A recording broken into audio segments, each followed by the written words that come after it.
The galaxy was tired. It had been for 75 standard years, ever since the last shot of the Concordance War echoed into the void, leaving two titans licking their wounds. The Lupine Dominion, a sprawling empire of bioengineered wolfkin, had held its territory, but only just.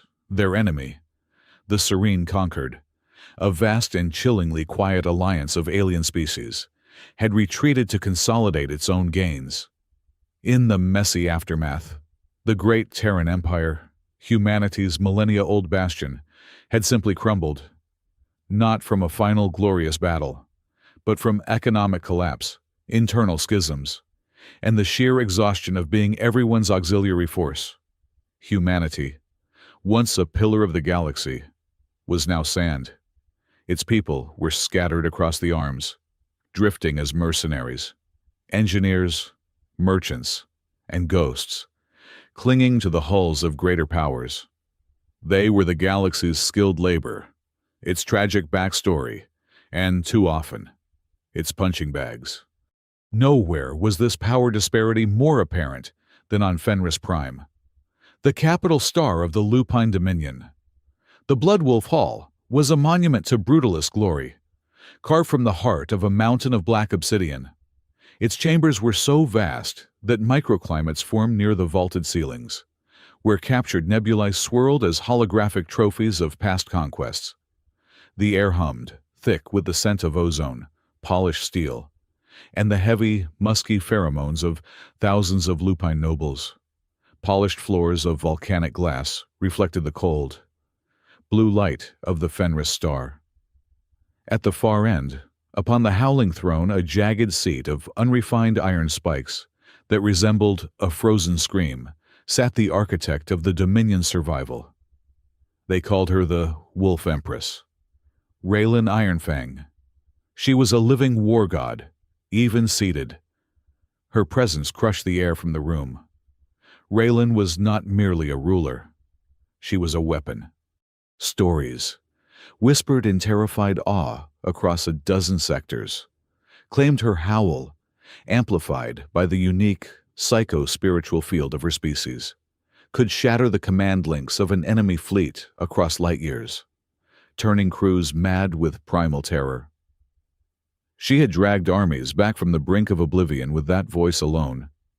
Today, however, her voice was silent. Her gaze, the color of glacial ice, swept across the assembled pack. She was watching a farce, and she knew it. The court was gathered for the grand convocation of the pact. Officially. It was a ceremony to select a consort for the Empress, a husband to stand beside the throne. Unofficially, it was a lie. The truth was a bitter whisper in the galactic halls of power. No kingdom dared to offer a husband to the Wolf Empress. The position was cursed. The last candidate, a proud Vargur Duke, had been vaporized on a battlefield Raylan herself had commanded. The one before him, a prince from a vassal system, was tried and executed for treason, his atoms scattered by a disruption field. A third had simply vanished, swallowed by the lethal shadows of Dominion politics. The position of imperial consort was not an honor. It was a death sentence. So, Raylan Ironfang, the she-wolf of Fenris, held this convocation not to find a partner, but to test her vassals. It was a political probe, a way to see who still feared her, who was brave enough to posture, and who was foolish enough to think she was weak. It was a challenge hurled at the universe. Who has the courage to step forward? No one did. Kingdom after kingdom, vassal after vassal. Their emissaries great, 7-foot-tall lupine nobles, with fur of silver, black, and blood red, stepped forward. They offered tribute. They offered flowery oaths of fealty. They offered everything except a candidate.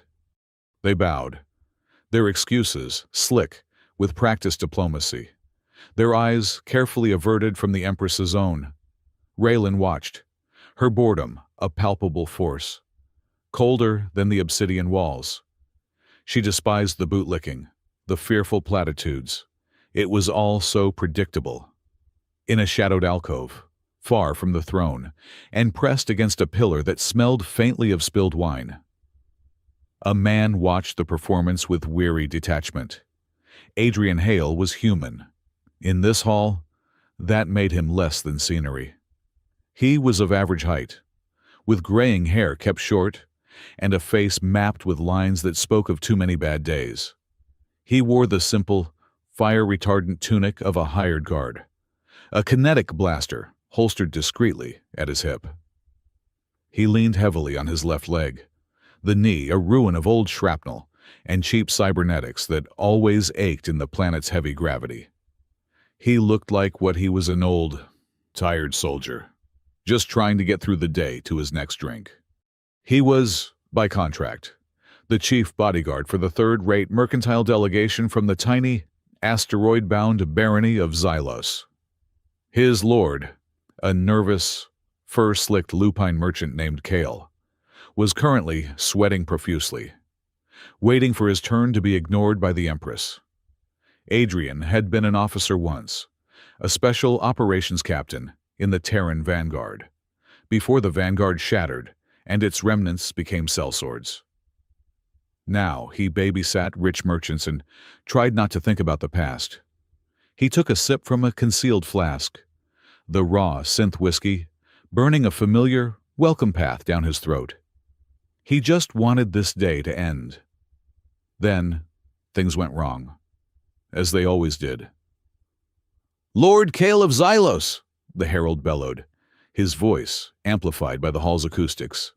Kale, trembling, stepped forward, his two aides just behind him. Adrian remained in the shadows, watching. Before Kale could even begin his prepared speech, a new voice cut through the hall. It was deep, arrogant, and dripping with contempt. "Xylos, is that the rock-chipping consortium that smells of sulfur?" The speaker was Lord Boris, a massive, scarred lupin with fur the color of rust, his chest adorned with military honors. He and his retinue laughed, a barking, guttural sound that echoed. Kyle froze. "My Lord Boris, we are an honorable vassal." "Honorable!" Boris sneered, stepping into the main aisle. He was playing to the crowd and to the silent Empress. "You bring nothing but dust and scrap to the convocation. And what is that?" He pointed a heavy, clawed finger not at Kale, but past him, directly at the alcove, directly at Adrian. "A human! You dare bring one of the broken people into the Bloodwolf Hall as your guard?" Boris spat on the floor. "This is an insult to the Empress, an omen of impurity." The hall erupted. Shouts of insult and "Purge the lesser beast" filled the air. This was the blood in the water the nobles craved. Kale turned white. "He is merely hired help. My lord, a tool, it means nothing." "A human tool is still human," Boris roared, drawing himself up. He turned to the throne. "My Empress, this delegation has tainted your sacred hall. They mock the very spirit of the pact. I demand the right of censure. Let them be made an example." Adrian closed his eyes for a single second. Example. He knew that word. It meant a public, messy execution. His stomach tightened. Kale was a coward and a fool, but he didn't deserve to be ripped apart to entertain a board court. Raylan Ironfang had not moved. She simply watched, her head tilted slightly, a predator observing a sudden commotion in the undergrowth, as guards, hulking behemoths in crimson armor, began to move toward Kale's delegation. Adrian Hale pushed himself off the wall. The limp was pronounced as he walked from the shadow into the vast, open floor. The sound of his single, unclawed boot on the glass was obscenely loud in the sudden, watchful silence. A lone, small, soft-skinned creature, walking into a sea of wolves. He stopped 10 yards from Boris, and 20 from the throne. He did not bow. He did not scrape. He simply stood, looking tired. "My Lord Boris," Adrian said, his voice surprisingly calm, carrying without effort. It was the voice of a man used to giving orders in chaos. "You misunderstand. The delegation from Xylos brought this tool to me as a sign of respect." Boris's lip curled back, revealing 4-inch canines. "Respect a broken-down human." "Exactly," Adrian said. He allowed himself a small, weary smile. "Who better to guard someone in a room full of predators than a man who has absolutely nothing left to lose? It is the ultimate security." The joke was dry as bone. It hung in the air, defiant and absurd. Several nobles growled, insulted. Boris looked momentarily confused, his rage diverted by the sheer illogical nature of the statement. But the Empress moved. Raylan Ironfang leaned forward, just an inch. Her glacial eyes left Boris and fixed on Adrian. It was the first time she had shown any interest all day. She studied him, not as Lupin studies a human, but as a general studies a map. She saw the limp. She saw the old uniform, but she also saw his eyes. They were not the eyes of a terrified merchant. They were not the eyes of a fanatic. They were not the eyes of a sycophant. They were gray and tired and utterly devoid of fear. They were the eyes of a man who had seen the universe burn, who understood the true weight of a crown, and who was currently weighing his odds and finding them, as usual, terrible. He met her gaze, held it, and did not flinch. Raylan felt a flicker of something she had not felt in years. It was not an attraction. It was a curiosity. "You speak boldly for a tool," she said. Her voice was not a howl, but a low, resonant contralto that vibrated in Adrian's bones. "Tools are only as good as their purpose, Your Majesty," Adrian replied, inclining his head just enough to be polite, not enough to be subservient. "And what," Boris snarled, recovering his fury, "is your purpose here human, other than to die?" Adrian kept his eyes on the Empress. He let the silence stretch just a beat. Then he gave a slight shrug.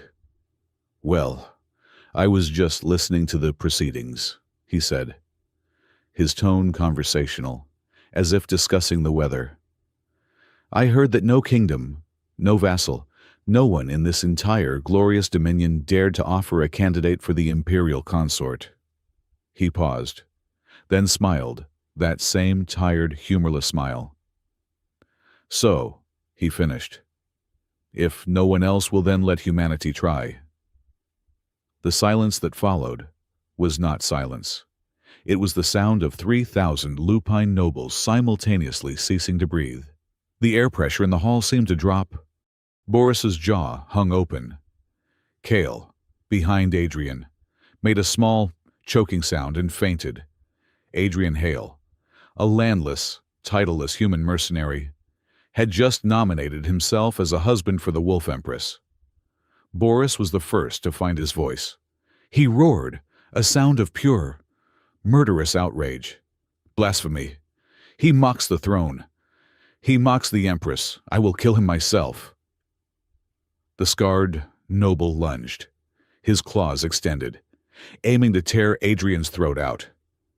Adrian didn't move to draw his weapon. He didn't flinch back. He just watched the attack come, his eyes sad, as if this, too, was just another tedious obligation. Enough! The word was not shouted. It was spoken. But it was Raylan's voice, imbued with the smallest fraction of her power. The command hit the air like a physical shockwave.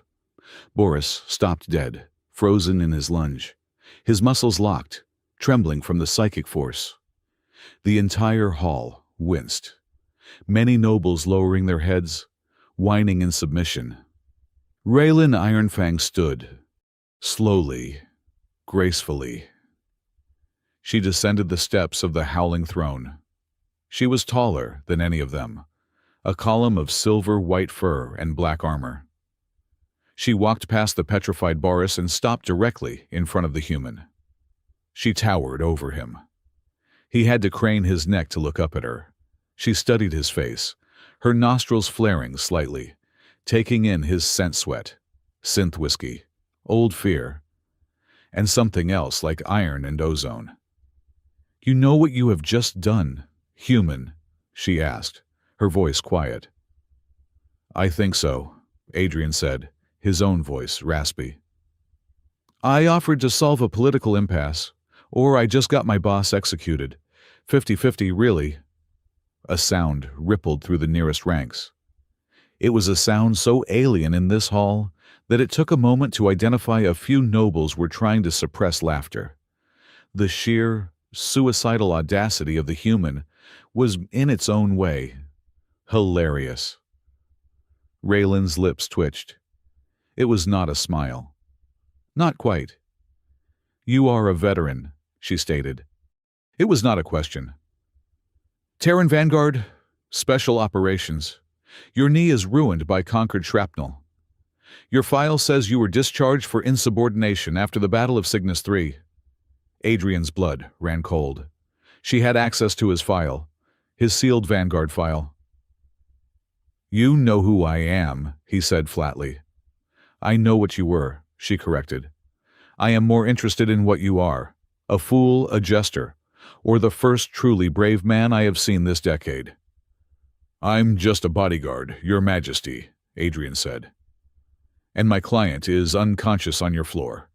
He and his delegation are innocent. They didn't know I was going to improvise.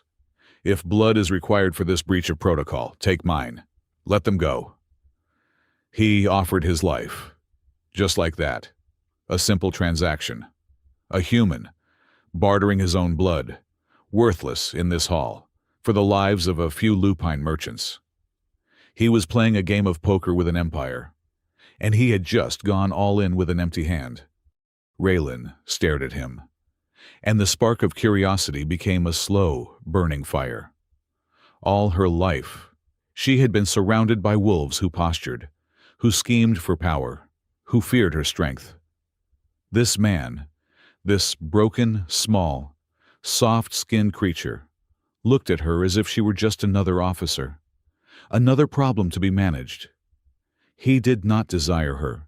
He did not truly fear her. He was just tired, and he was willing to die to protect the men who paid him. He was, she realized, utterly and completely genuine. She was so very, very bored of liars. Raylan Ironfang turned, her silver-white fur swirling. She walked back to the throne and seated herself. The hall waited, agonizingly silent. "Lord Boris," she said. The noble flinched, still frozen. "Majesty, you will stand down. Your censure is denied." "But, Majesty, the insult." "The only insult," Raylan's voice dropped, laced with ice, "is the sound of your whining. You accuse this delegation of weakness. Yet you, a high lord of the Dominion, wish to slaughter unarmed merchants for a perceived slight. That is a weakness." She then raised her voice, letting it fill the Blood Wolf Hall. "We held this convocation to find a candidate of courage. The great houses of the Lupine Dominion, in their wisdom, offered none." Her eyes scanned the sea of nobles, and for the first time, they flinched from her gaze. "But a candidate has stepped forward. He is not Lupine. He holds no title. He has no lands." Her gaze found Adrian, who was still standing alone in the center of the vast hostile floor. "But he is the only one in this hall who had the spine to answer the call." She leaned forward, her eyes bright and terrible. "Very well. The challenge is accepted. From this moment, Adrian Hale of the scattered Terran people is declared the human candidate in the trials for the Imperial Consort." The universe tilted. Had she announced she was abdicating? The shock could not have been greater. Nobles staggered, aides collapsed. Across the hall, hidden comms units flared as the news, the impossible, catastrophic, absurd news, blasted out to the rest of the galaxy. The Wolf Empress had accepted a human. Adrian Hale felt a familiar, sinking feeling, the one he always got right before the shooting started. "Your Majesty," he managed, his throat dry. "I believe I may have misspoken." "You spoke," Raylan Ironfang said, and for the first time, there was a shadow of genuine, dangerous amusement in her voice. "And we have heard. Guards take the human candidate to the Tower of the Moonwolf. See to his comforts." She glanced at the unconscious Kale. "And get that merchant off my floor. His delegation is dismissed." As two crimson armored guards, each 9 feet tall, moved to flank him, Adrian Hale had only one thought. "Well," he muttered to himself, the old soldier's gallows humor rising. "At least, I'm not in the corner anymore." He was now the center of the universe, and he had a terrible feeling that, just like all the consorts before him, he was already a dead man. The entire Dominion, and countless hidden forces beyond it, would now be united in one singular goal, making sure the human did not survive. The news of the human candidate struck the Lupine Dominion like a kinetic rod. It was not merely scandalous. It was a fundamental breach of protocol, faith, and biology. The Empire, built on the sanctity of the pack and the purity of the bloodline, was now officially entertaining a consort from the broken, scattered, soft-skinned dregs of the galaxy. While the wider populace processed this absurdity, the epicenter of the political storm was the office of the High Chancellor. High Chancellor Varric Thorn was a creature of refined, lethal patience.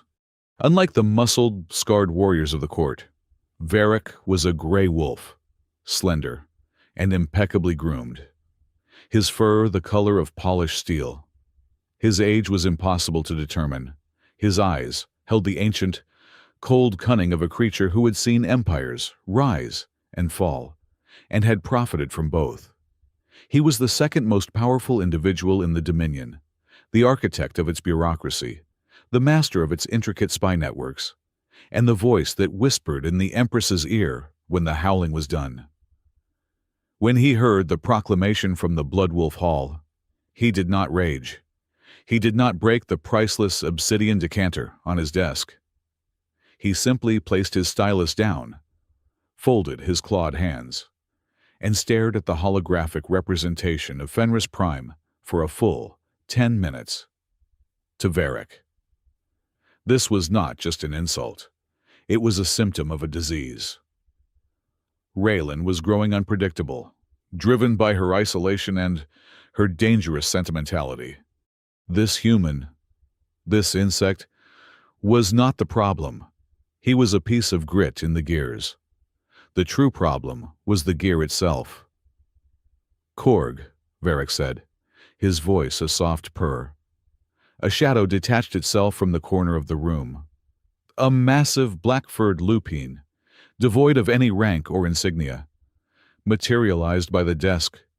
"Chancellor." "The human, Adrian Hale," Varric said, still admiring his hologram. "He has been moved. The Tower of the Moonwolf, my lord. By the Empress's direct command." Varric's lip twitched, a minuscule movement of distaste. "Of course. The Tower of Confidence. She elevates him from jester to pet in a single move." He looked at Korg. "She has placed him under her personal protection. A direct assault would be crude. It would implicate us, and, worse, rally her sympathies to him. Then he is to be left alone." Korg's voice was a gravelly rumble of disappointment. "No," Varric murmured. "He is to be tested. The tower is old. Things break. People are clumsy. He is a soft-skinned creature in a world of stone and iron. He is not accustomed to our food, our gravity, our ways. Find out how resilient he is." Varric picked his stylus back up. This human wishes to play on the court. Let us show him the rules. See to it that his stay is uncomfortable. Korg, but subtle. The Empress must see this as his own failure, not our design. He must be seen as a burden she cannot afford. It will be done, Chancellor. The shadow slipped away. Varric turned back to his work, already planning 3 moves ahead. The human was a distraction, but a useful one. He would use this creature to isolate Raylan further, to prove to the Council that her judgment was compromised. And when the human inevitably broke, Varric would be there to clean up the mess. Adrian's former life, a cheap room in a merchant-class inn that smelled of stale air and desperation, evaporated. He was escorted by the crimson-armored Imperial Guard, who looked at him with a mixture of profound confusion and open disgust to the Tower of the Moonwolf. The tower was a spike of white, moonlit stone that pierced the sky, connected to the main palace by a kilometer-long glass walkway.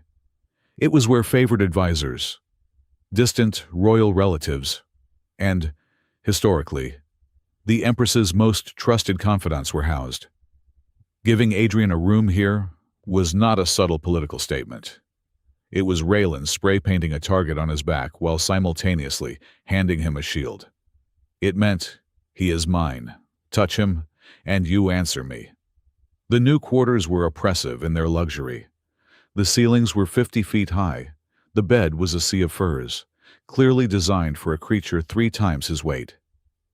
The fresher was a waterfall that threatened to drown him, and the balcony was an open platform of glass, suspended thousands of feet above the obsidian canyons of the capital, offering a view that was both magnificent and terrifying. "It's a nice prison," Adrian muttered to his reflection in the dark mirror steel of the wall. But it's still a prison. His new life began the next day. A tailor. A stern lupine matron who handled his human-sized frame as if it were a poorly made doll, outfitted him in formal Dominion attire, a high-collared tunic of dark, heavy wool, reinforced with plates of burnished bronze.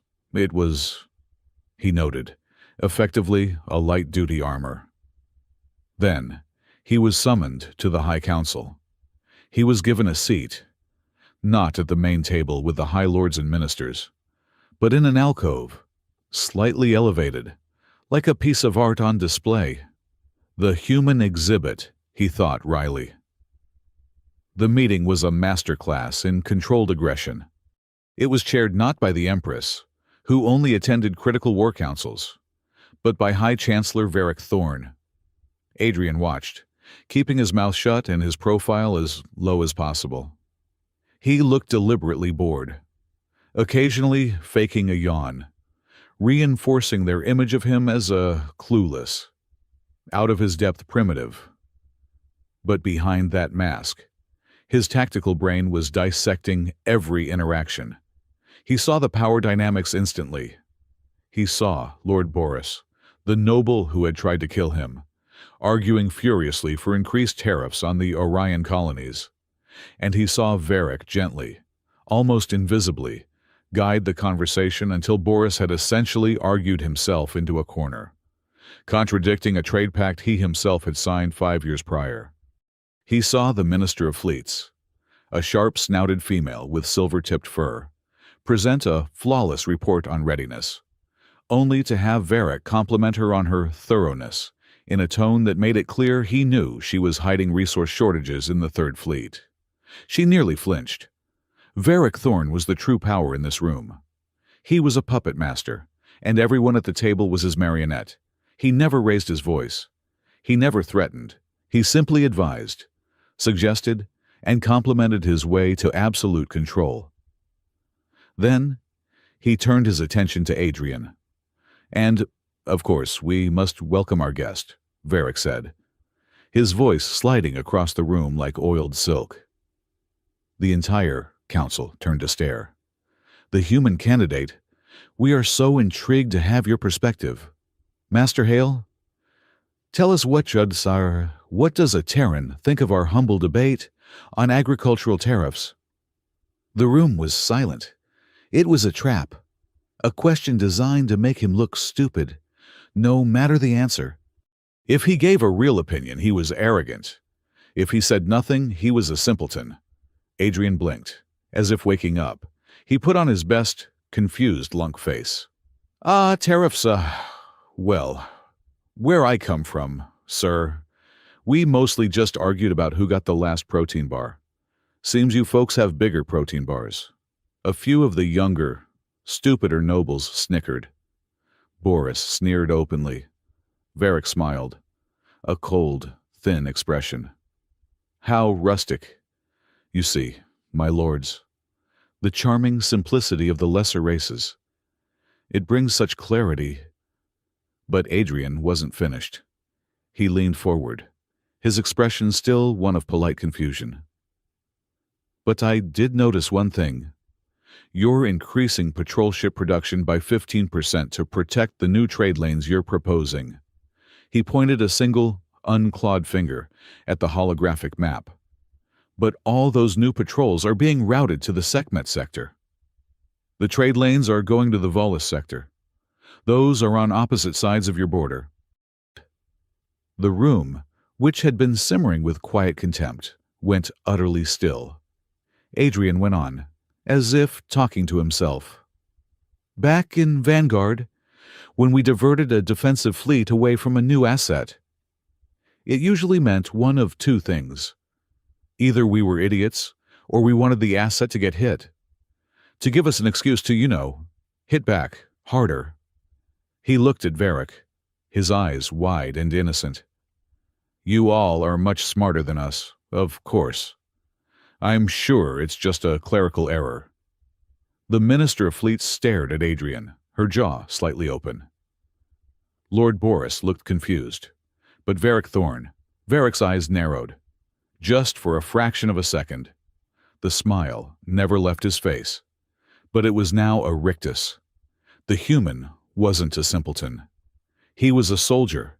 He read tactical dispositions, and he had just, in the most folksy, idiotic way possible, called out a deeply buried political plot in front of the entire council. An astute observation for a bodyguard, Varric said smoothly, his voice dropping a degree. We shall certainly have the scribes review the manifests. He immediately changed the subject. But the damage was done. Adrian had shown his teeth. Varric now knew the human was not just a piece of grit. He was a razor blade, and he would have to be handled far more carefully. Raylan, it turned out, was fascinated by her new pet. She began summoning Adrian, not to formal audiences, but to her private observatory at the pinnacle of the palace. It was a vast dome of smart glass that looked out over the swirling, violet-blue chaos of the Fenris Nebula. Here, she wore no armor, just simple, dark tunics. She expected a cowering, grateful stray. She found Adrian. You embarrassed Varric today, she said on their first meeting, not looking at him, but at the stars. Wasn't my intention.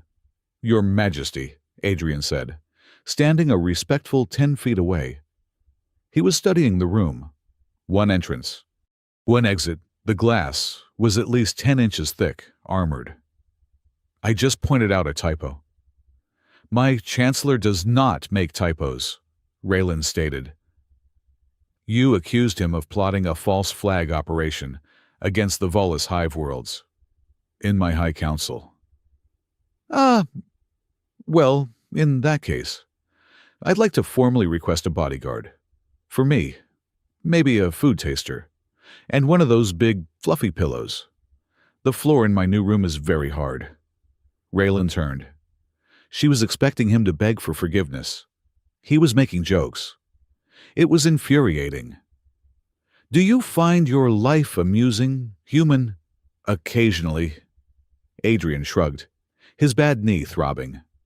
It's either that or cry, and I'm pretty sure crying in front of a wolf empress is a bad tactical move.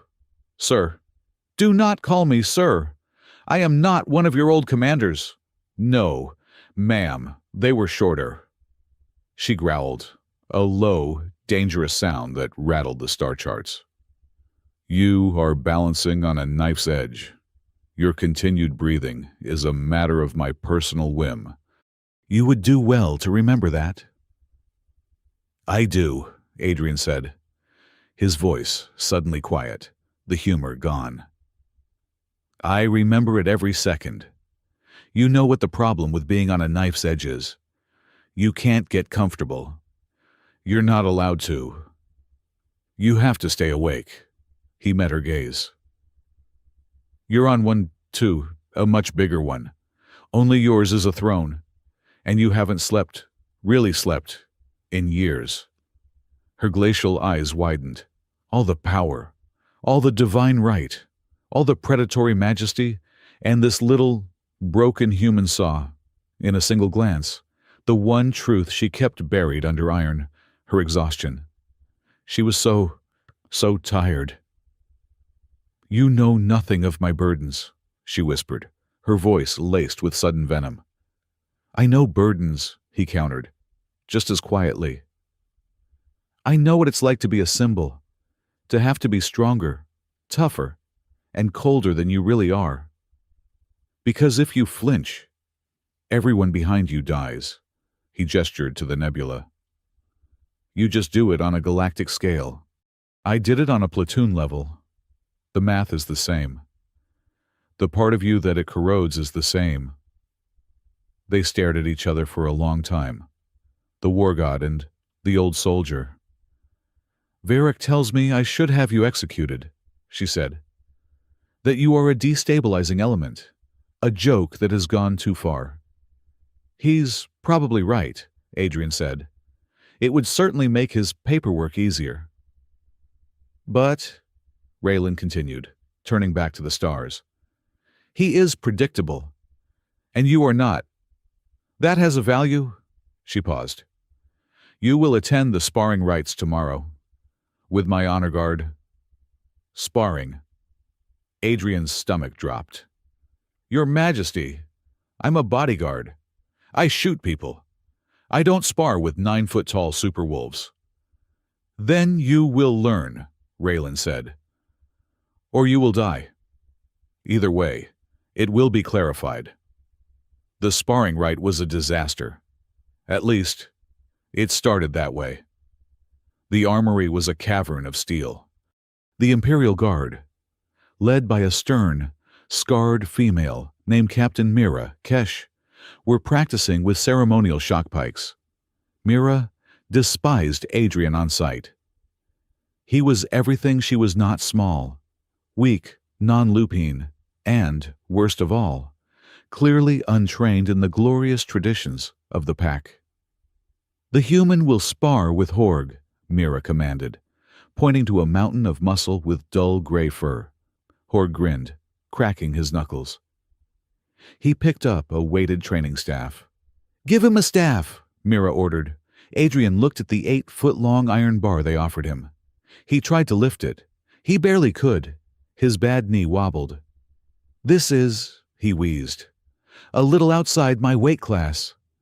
The Empress wishes to see you fight, Mira sneered. Fight! Horg lunged, the staff whistling. Adrian, dropping the staff he was given, barely managed to dive and roll, his bad knee screaming in protest.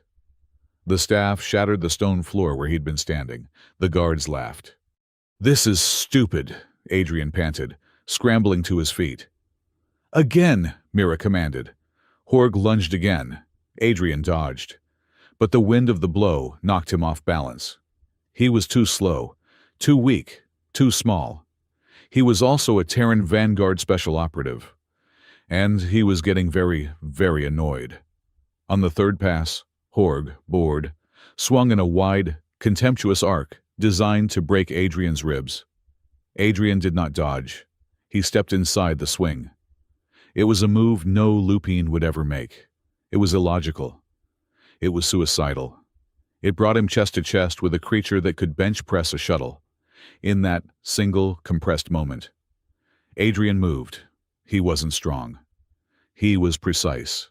His right hand, fingers rigid, struck Horg's throat, just below the jaw, hitting the primary carotid cluster. His left elbow slammed into Horg's solar plexus, forcing the air from his massive lungs in a shocked whoosh. As Horg reflexively bent forward, gasping, Adrian brought his right knee, his good knee, up with brutal, economical force, connecting squarely with Lupin's extended snout. There was a wet crack of cartilage. Horg, all 800 pounds of him, dropped like a stone, unconscious before he hit the mat, blood pouring from his nose. The armory went silent. The only sound was Adrian's harsh breathing. He stood over the fallen giant, rubbing his knuckles. "He's fine," Adrian panted, wincing as his bad knee locked up. "He'll have a hell of a headache, and he'll need a doctor to reset his nose. But he's fine." He looked up at the stunned, silent circle of guards. "That," Adrian said, "is human close-quarters combat. We call it aggressive panic. We're not strong. We're not tough. We're just mean. And we break things." Captain Mira Kesh stared at the human, then at her best warrior, who was snoring on the floor. Her contempt was suddenly replaced by a cold, grudging flicker of professional respect. This soft-skinned creature was a killer, just a different kind of killer. "Get Horg to the medics," she snapped. "Someone found some ice." For his hand. The accidents began 3 days later. Adrian was not stupid. He had survived 20 years in the Vanguard, and another 5 as a mercenary. He was paranoid about trade. The first was the balcony. He was enjoying the terrifying view when he noticed something. A slight fraying on the primary support cable. He looked closer. It wasn't a fray. It was a clean, molecular cut, designed to hold for a few more hours, or a few more pounds of pressure before snapping. He would have plunged 2,000 feet to the obsidian streets below. He said nothing. He simply stopped using the balcony. The second time was at a state dinner. A server, not one of the usual staff, offered him a glass of dark purple wine. Adrian, smiling, accepted it. As the server turned, Adrian accidentally stumbled, spilling the wine on the floor. The marble hissed, a faint, acrid smoke rising for a split second before it vanished. He apologized profusely for his human clumsiness. Lord Varric, watching from the high table, gave him a look of mild, paternal disappointment. Adrian smiled back, his eyes empty. The third time was in the hunting simulation. As a test, he was put in a training pod to hunt a holographic Xyler beast. Halfway through, the simulation's safety protocols vanished. The holographic claws suddenly became hard light, solid enough to cut. The beast's AI, instead of training, switched to lethal. Adrian, trapped in the pod, didn't try to fight it. He was a tech officer. He ripped open a service panel, rerouted the power core, and deliberately shorted out the entire simulation grid for that wing of the palace, nearly electrocuting himself in the process, but frying the pod's matrix. He emerged, coughing, covered in coolant and sparks, to the panicked faces of the technicians. "Things busted," he choked out. "You might want to check the wiring. It's got a bit of a kick." He reported none of it. He didn't complain to Raylan. He didn't accuse anyone. To do so would be to show weakness, to admit he couldn't handle himself. It would prove Varric's point that he was a burden. Instead, he started investigating. He wanted out. This was not his fight. He just wanted to pay off the last of his sister's medical debts, find a quiet moon somewhere, and drink himself into a peaceful retirement. He was too old for this. But then he would see her. He would see Raylan in the council, her shoulders squared, her face an iron mask, as Varric and his allies slowly, politely, skillfully, boxed her in with logic and law. He saw her return from a border inspection, her eyes hollow with the exhaustion of command. He saw the way every noble, every guard, every servant bowed to her in terror and awe, but not one of them, not a single one, looked at her like a person. She was the most powerful being in the Dominion, and she was the loneliest. It reminded him of General Thorne. No, not Thorne, General Andreas, his old CO, the one who had betrayed them all at Cygnus 3, the one who had sold his own command to the conquered for a promise of peace. Adrian remembered the look in Andreas's eyes, that same profound, crushing loneliness of command. He had ignored it then, and his entire platoon, his friends, had died for it. He looked at Raylan, her back, straight as iron, absorbing the veiled insults of her court. And he felt that old, familiar, unwelcome burn in his gut. He hated it. He hated that he couldn't just sit in his room and drink.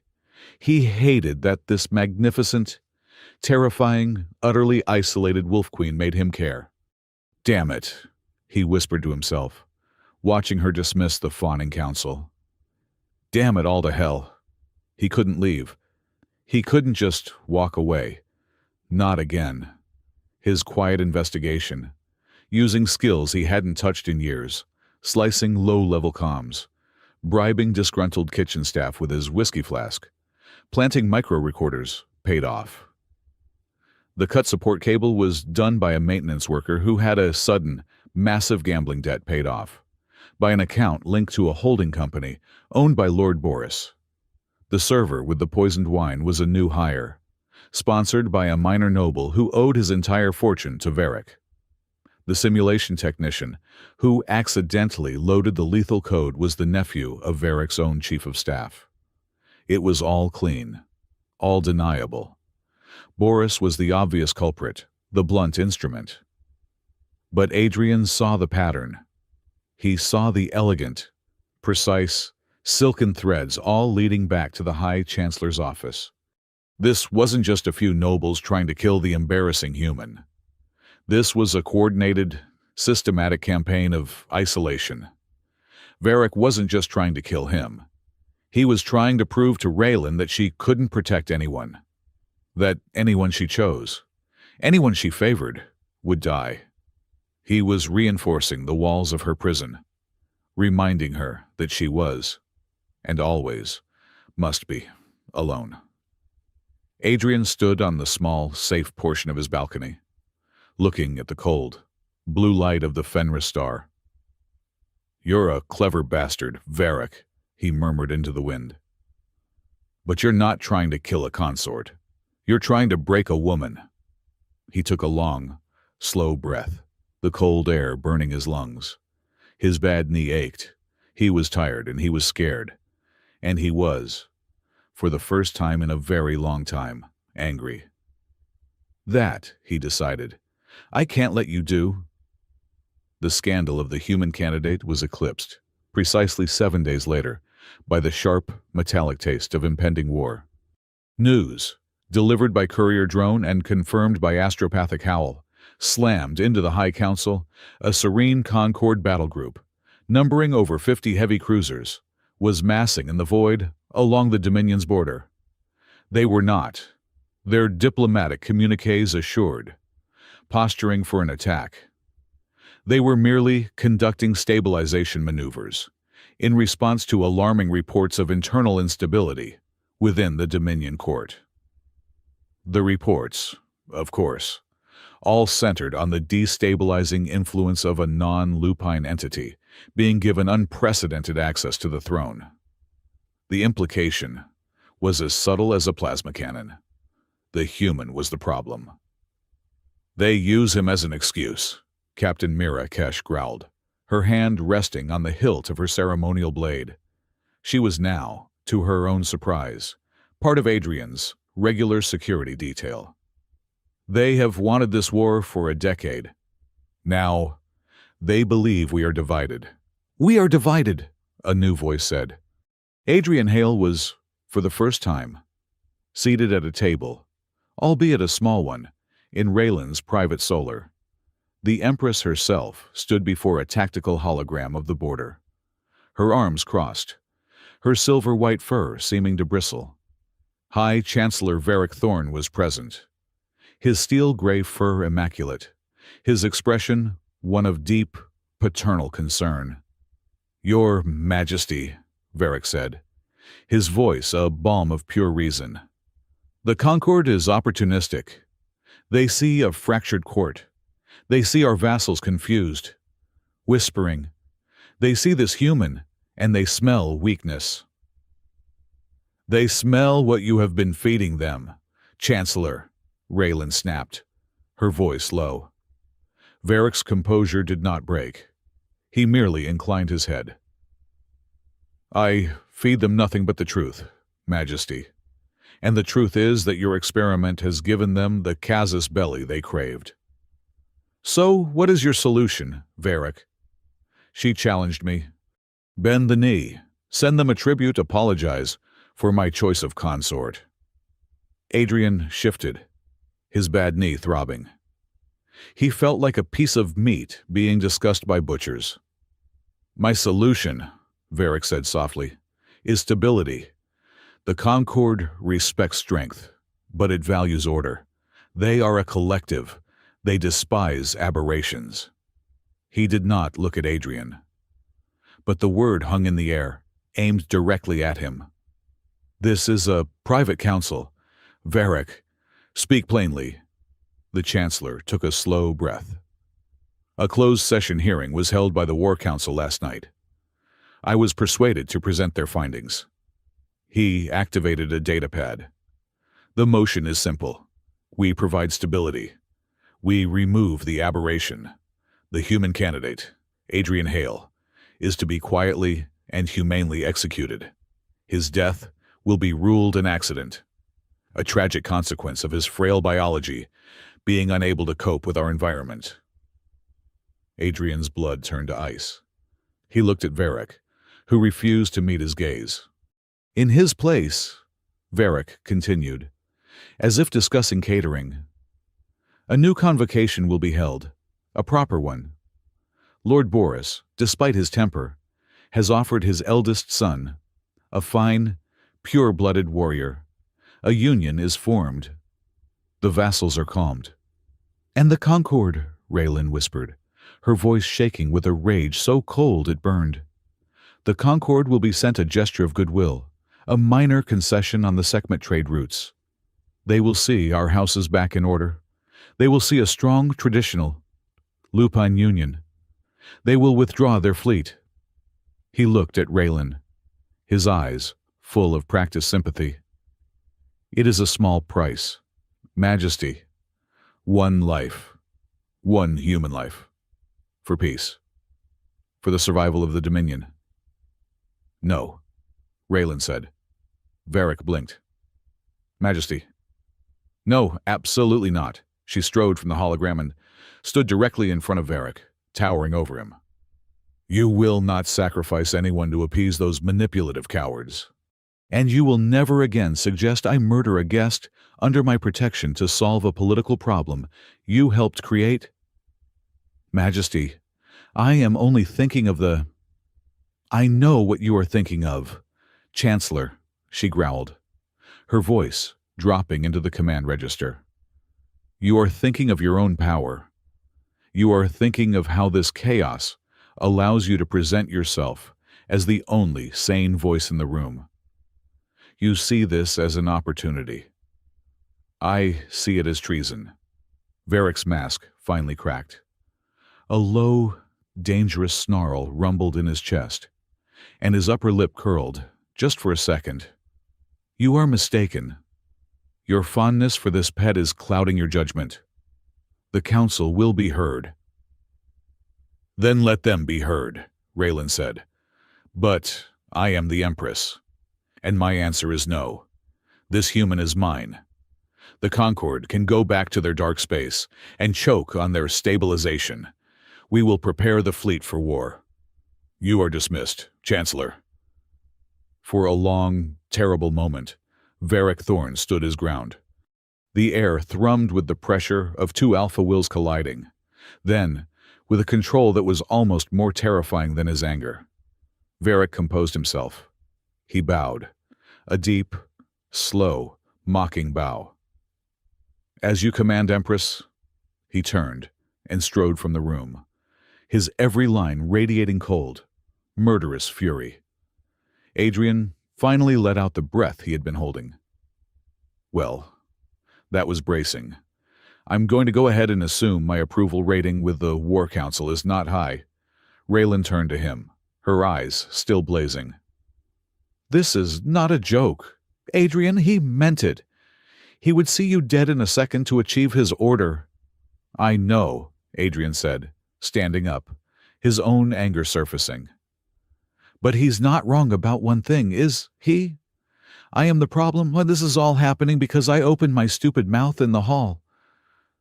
"You are not the problem," she said, her voice softening. "You are the catalyst. The rot was already there. You just illuminated it." She looked back at the tactical map, her shoulders slumping. "But the Conquered is coming, and Varric will use their advance to undermine me at every turn." Adrian needed air. He needed a perspective that wasn't from inside a trap. He needed an ally, or at least an informant. There was only one person in the entire palace who fit that description. He found Ambassador Tessic in the lower diplomatic lounge, a humid, biosphere-like chamber where non-mammalian species could negotiate in comfort. Tessic was a three-creen, a 7-foot-tall, 6-limbed insectoid with a shimmering, iridescent carapace and large, multifaceted eyes.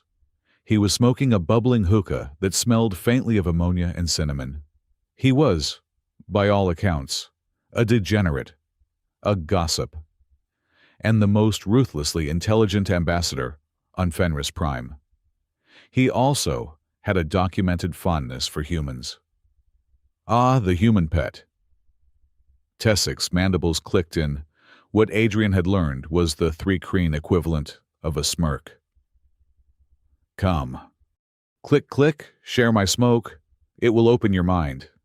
Or possibly stop your tertiary lung. A fun gamble." "I'll stick to whiskey." "Tessic, thanks." Adrian sat on a low, fungal stool. "You heard about the Conquered fleet." "Heard it, my dear. Click, I reported it. My people have eyes everywhere. They are very serious, and very, very scared." "Scared?" Adrian said. "A fleet that size doesn't look scared." "Oh, not scared of you," Tessic chirped, waving a thin, three-jointed arm. "Scared of what you represent. The Conquered is an alliance of old, paranoid species. They despise chaos. And humanity, click, click. You are the gods of chaos. You adapt, you break rules. You do illogical things like, oh, I don't know, nominate yourselves for execution by Empress." Adrian ignored the jibe. "Varric wants to hand me over to calm them down." "A sound political move," Tessic mused. "Also, suicide for him. The Empress would have his hide. No, Varric is smarter than that. He is playing a long game. But the Conquered they are playing is a different one." Tessic leaned closer, his large black eyes unreadable. "You know why they fear humanity so much, don't you? It's not just your armies. It's your ghosts." "Ghosts?" "Click, click your technology. The Conquered has spent the last 50 years building a vast, galaxy-spanning intelligence. A network AI. They call it the Lattice. It is very efficient. It collates data. It models futures. It manages their entire civilization." Tessic took a long drag from his hookah. "And the Lattice has one primary fear. One variable it cannot model. You, humans. And, specifically, the rumors of your old Black Ops war tech. The stuff you built before your empire fell. The nasty stuff." Tessic tapped his own temple. "The Lattice works by manipulating information. It creates narratives. It spreads fear. And right now, It is screaming a narrative across the conquered sectors that the Wolf Empress has allied herself with a secret, resurgent human special agent who will unleash these ghosts upon them. This fleet, Tessic jested, is not an invasion. It is a panic attack. A cold dread, deeper than Varric's threat, settled on Adrian. That's insane. I'm a broken-down bodyguard. I don't have any ghost tech. Are you sure? Tessic's mandibles clicked softly. The past is a heavy thing to carry. Adrian Hale. Click, especially when you cannot remember all of it. The ambassador's words haunted him. That night, Adrian couldn't sleep. He found himself in the palace's central archives, ostensibly learning Dominion history as part of his consort training. He wasn't there for history. He was there for the comms matrix. He sat at a terminal, a complex crystalline interface designed for lupine claws and neurology. He just wanted to see what Tessic was talking about, to search the public network for any mention of lattice. He placed his hand on the cool, glowing crystal. The moment his skin made contact, something shifted. The lupine interface, designed to interact with the species' Howlfield telepathic network, seemed to jolt, and his mind fractured. He wasn't in the archive. He was in black armor, his own old Vanguard armor. He was running down a metal corridor, his pulse pounding. He could smell sterilized air and something else, something canine. He heard a sound, not with his ears, but in his head. It was a howl, a deep, resonant, impossibly powerful howl, full of command and fury. But it was distorted, synthetic, Project Howlbound. Breach target compromised, he saw his own hands, gloved, and raised a rifle. He was aiming at something he couldn't see, just a shape, and he felt a wave of absolute, soul-crushing guilt and fear. Adrian ripped his hand off the crystal, gasping, stumbling back from the terminal. He was breathing hard, sweat pouring down his face. The archive was silent. "What the hell was that?" he whispered. He didn't remember. It was blank, a wall in his mind. He knew he'd been at Cygnus 3. He knew his general had betrayed them. He remembered the fire and the screaming. He did not, under any circumstances, remember a project called Howlbound, or that synthetic, terrifying howl. He was beginning to realize his past wasn't just heavy. It was a minefield. He found himself walking, his bad knee forgotten, until he reached the Sky Garden. It was his and Raylan's unofficial meeting place, a bubble of zero gravity at the top of the palace, filled with bioluminescent plants from a dozen worlds. A place where the stars seemed close enough to touch. She was already there, floating near a cluster of glowing, crystalline flowers. She wasn't the Empress. She was just Raylan, her armor gone, her silver-white fur looking soft in the dim starlight. "You're late," she said, her voice quiet. "Sorry," he said, pushing off a walkway to float near her. Got lost in thought. "Varric's proposal," she stated. "That and other things." He looked out at the star-dusted void. "Do you ever just get tired of it? Of what and this?" He gestured. "The armor, the crown, the symbol, being the thing everyone needs you to be, every second of the day." Raylan was silent for a long time. She drifted closer, her glacial eyes studying him. "The symbol is necessary. The symbol is what holds the Dominion together. The symbol is what keeps the Concord at bay. Raylan is a luxury I cannot afford." "Bullshit," Adrian said, his voice raw. She stiffened. "You are bordering on—" "I am bordering on the truth," he cut her off, his own fear and confusion making him reckless. "You know what I saw in the High Council. I saw a bunch of overgrown bullies who were terrified of you. But I also saw Varric, and he's not scared of you." He's managing you. He's counting on you to be the symbol. Because symbols are predictable. Symbols are lonely. And lonely things are easy to control. You dare, she whispered, her hands clenching into fists. I dare, he said, floating face to face with her. Because I'm the only person in this entire damned empire who isn't trying to get something from you. I'm the only one who doesn't give a damn about the Wolf Empress. I'm talking to Raylan. He saw her composure crack. He saw the flash of fury, but underneath it a flicker of pain. And vulnerability. You're right, she said, her voice barely audible. I'm tired of the plots. I am tired of the endless posturing. My first consort, the one before the treason, he didn't see me. He saw the throne. He wanted power. When he died on that battlefield, she closed her eyes.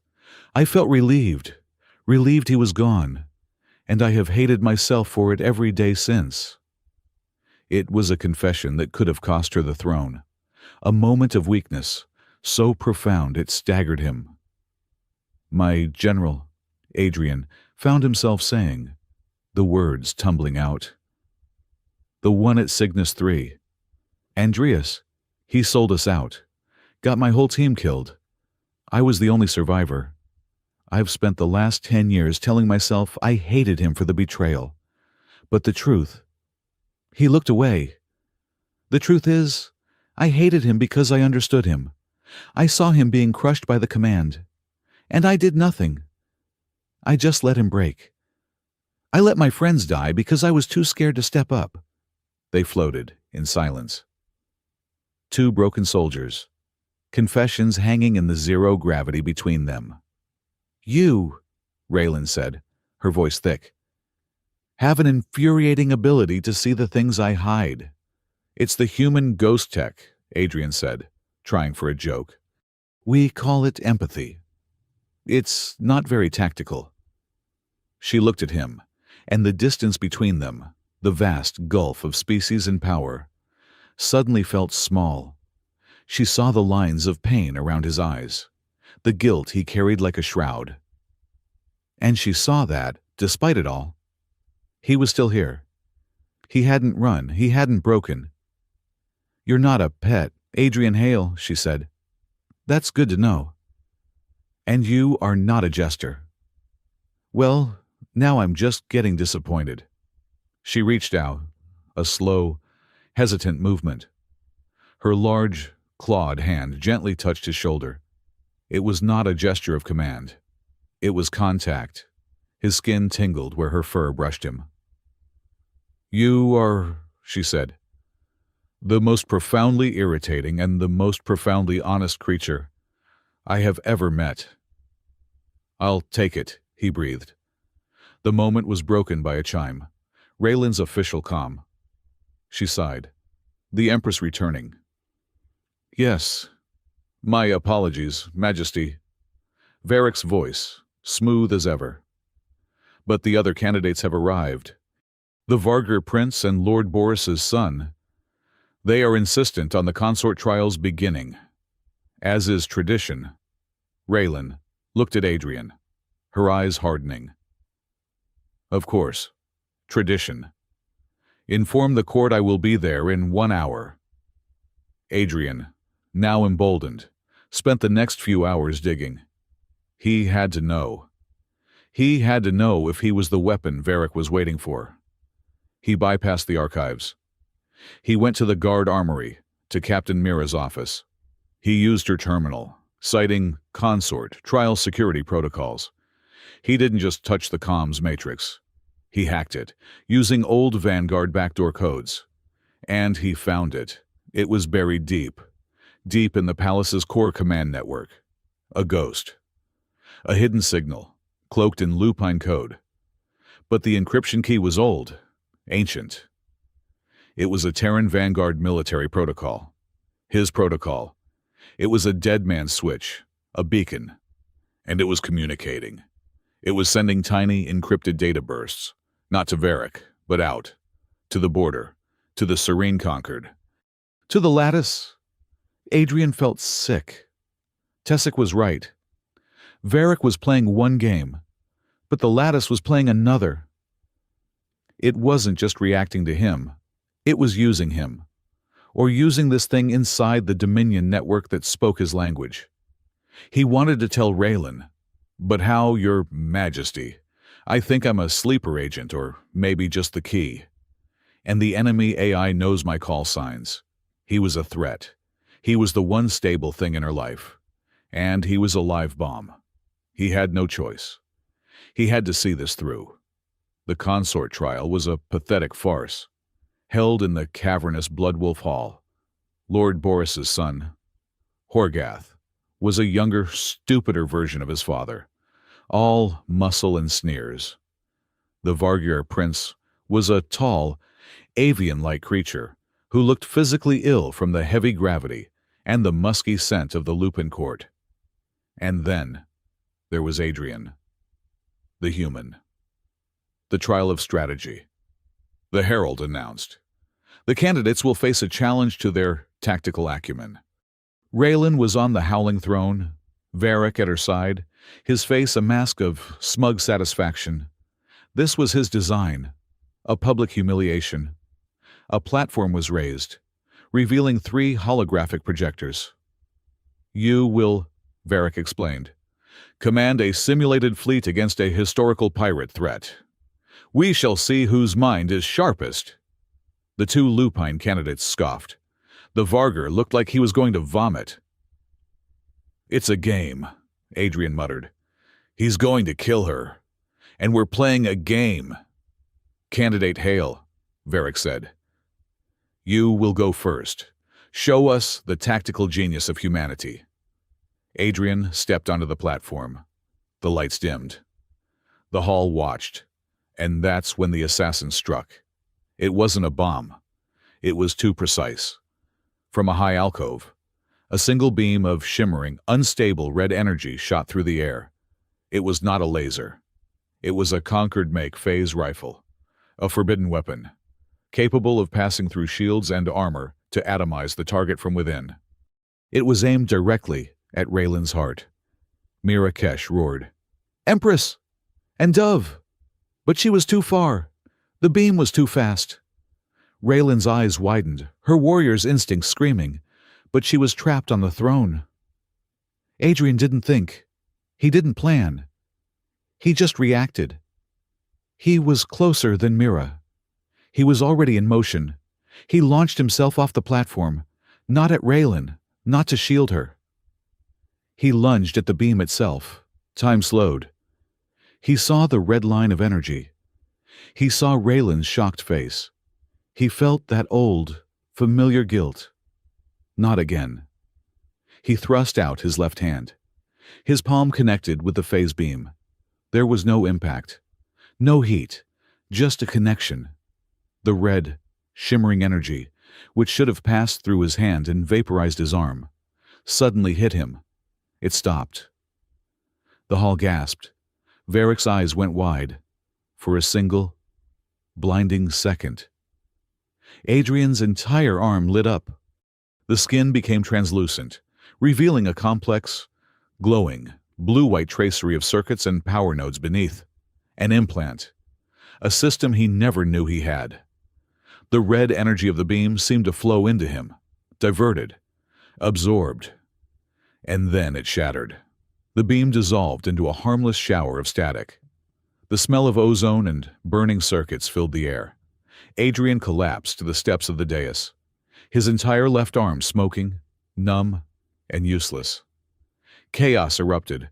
Guards swarmed the alcove, tackling the assassin. Nobles screamed. Horgath and the Vargyr prince had both fainted. Raylan was off the throne in a heartbeat, shoving aside her own guards, her face a mask of terror and disbelief. She knelt beside Adrian, her hands hovering over his smoking arm. She had seen it. Everyone had seen it. Adrian looked up at her, his vision tunneling, the pain just beginning to register. "Told you," he rasped, a bloody grin on his face. "I'm a hell of a bodyguard." He blacked out, her face a storm of shock, horror, and a new, terrible, agonizing suspicion the last thing he saw. Adrian woke to the smell of ozone and the sterile, sharp sting of a medical laser. His left arm was encased in a silvery, bioactive cast from shoulder to fingertips.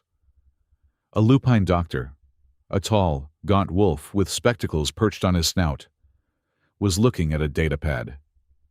"Your internal systems are anomalous," the doctor stated, his voice dry.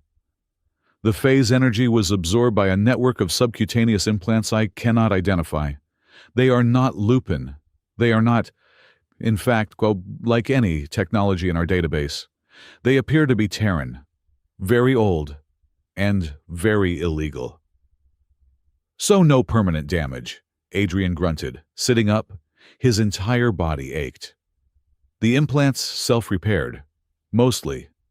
They routed the lethal charge through your own nervous system. You should be dead, or at least in a coma for a month. You were conscious in 6 hours. The doctor looked at him over his spectacles. "You are a biological curiosity, Candidate Hale." "I get that a lot," Adrian said. Before he could ask more, the doors to the medbay hissed open. Captain Mira Kesh stood there, her armor singed, her face grim. "The Empress has summoned you. The High Council is in an emergency session." "Already?" Adrian swung his legs over the side of the bed. "Don't they ever take a holiday?" "This is not a joke, human!" Mira snapped, though her tone lacked its usual contempt. It was replaced by a cold, wary respect. "Varric is making his move." The Blood Wolf Hall was not in chaos. It was worse. It was in the grip of a cold, controlled panic. The High Lords were assembled. The assassin, a desperate, low-level Vargur mercenary, was displayed in a stasis field, dead. He had taken a cyanide capsule seconds after capture. High Chancellor Varric Thorn was on his feet, his voice ringing with chillingly perfect logic and concern. "And the weapon, my lords, was confirmed. A Concord-make phase rifle. Banned. Forbidden. A weapon of terror." He paced before the throne, where Raylan sat, her face a mask of stone. "We were saved by an anomaly," Varric continued, gesturing not to Adrian, but to the stasis field. "But how did this human, a creature of frail flesh and bone, stop a weapon that can pierce the hull of a cruiser? How did he absorb it?" He turned to the council, his eyes wide with feigned, terrified realization. "It is witchcraft. It is alien. It is conquered technology," he roared. "The assassin was a diversion. The true weapon was already inside our walls. He was sent here, a tool, a Trojan horse, to get close to the Empress." The hall erupted. Shouts of "infiltrator" and "human treachery" echoed off the walls. "He has bewitched her, Lord," Boris bellowed, pointing at Adrian. "She defends him. She keeps him by her side.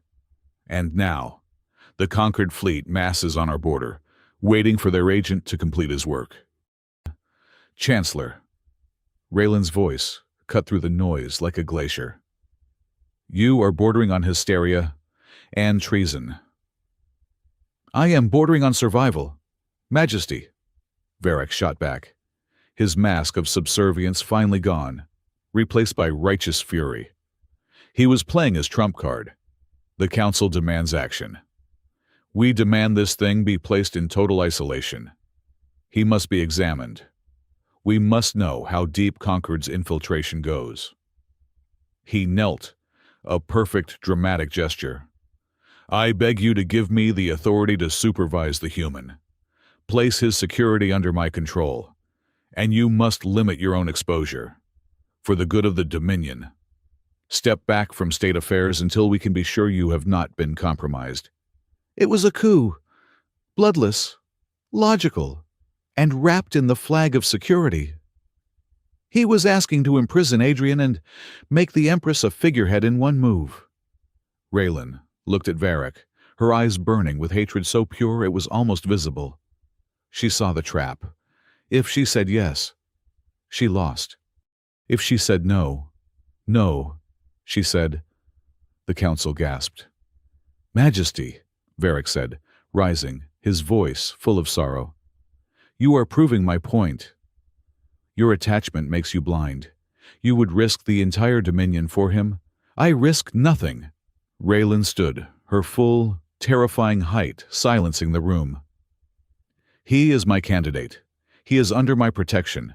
He saved my life. Or did he merely protect his objective? Majesty. Varric purred. Raylan was cornered. She had no proof. Her word against his. And he had the fear of the entire council on his side. She had one move left. One ancient, desperate, and, for Varric, completely unexpected move. You demand proof, she said, her voice ringing. You demand I prove my loyalty to the traditions of the pack, above this or any man. She pointed to Adrian, then to the cowering Horgath and the pale Vargur prince, who had been dragged to the hall. Then we will have it. We will invoke the Fkar, the trial of the pack. A wave of shock rolled through the council. The trial of the pack was a blood rite, an ancient, almost forgotten tradition where consort candidates were put through a brutal, simulated battle, their prowess and courage broadcast for all to see. It had not been used in 500 years. Majesty, Varric said, a flicker of uncertainty in his eyes. That is extreme and unnecessary. It is tradition, Raylan snapped. You crave tradition. Varric, you shall have it. All 3 candidates will enter the simulation chamber. We will see who is worthy. We will see who is a warrior and who is a witch. She looked directly at Adrian. The trial will be held now, and I will personally oversee it from inside the chamber. This was a gamble of staggering proportions. By entering the chamber, she was staking her own honor on the trial. Varric's mind raced. He had been outmaneuvered, but only for a moment. A dark, brilliant realization dawned on him. She was handing him the perfect weapon. A lethal simulation, a locked room, the Empress and the human, together. He could end this, all of it, in one stroke. A magnificent and brave decision, my Empress, Varric said, bowing low, his voice dripping with newfound sincerity. A true leader of the pack. I will have the Chamber of the Howling Wind prepared at once. It will be a trial to remember. The Chamber of the Howling Wind was a cavernous sphere of black, polished metal, 50 yards across. The 3 candidates, Adrian, his arm in a tactical sling, Horgath, sweating and trembling, and the Vargur prince, who looked as if he were about to molt from terror, were herded to the center. The simulation will be a classic, Varric announced from the control room, his voice echoing. A Xylo's beast hunt. A simple test of courage. Good luck, candidates. Raylan entered the chamber, flanked by Captain Mirakesh. She was not a candidate, but an observer, as was tradition. She stood on a raised dais, protected by a light energy shield. This is a bad idea, Your Majesty, Adrian muttered, checking the unfamiliar pulse pistol they had given him. Silence. Human, Rathalan said, her voice formal and cold for the benefit of the observers. Show us your worth, Adrian sighed. Right, human worth. Got it. The doors hissed shut. The vast black room dissolved, and the world changed. They were no longer in a chamber. They were in a dense, fog-shrouded jungle. The ground was slick with mud. The air was thick and hot. Impressive, Adrian said, his good hand on his pistol. The visuals are 1-to-1. Silence, Horgath snapped, trying to sound brave. I will take the beast's head. A roar echoed through the fog.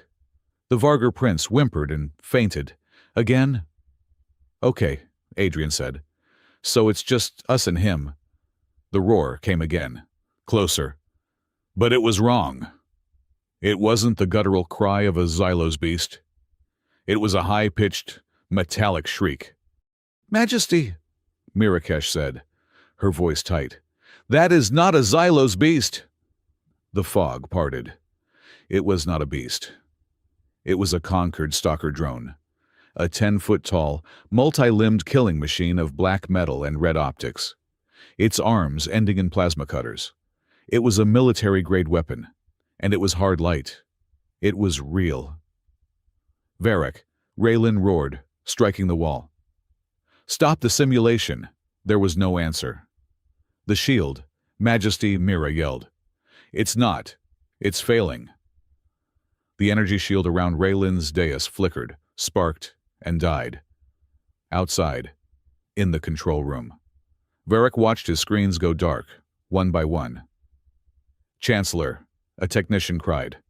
We have a system breach. An outside signal is the lattice. It seized control of the simulation. Oh, dear, Varric said, his voice laced with false panic. A catastrophic malfunction. It seems human technology has corrupted our sacred systems. It has locked us out and trapped the Empress. He hit a red alert panel. All forces. He broadcast across the palace. The Empress is lost. The humans' Concord tech has breached the armory. We are under attack. Secure the palace. Restore order, my authority. His personal black armored guard, who had been waiting for this signal, moved. They swarmed the control room, securing it, and fanned out to seize the palace. The coup had begun. Inside the simulation, all hell broke loose. The stalker drone opened fire. A bolt of plasma vaporized the spot where the Vargar prince lay. He's dead, Horgath screamed, firing his pistol wildly into the fog. We're all dead.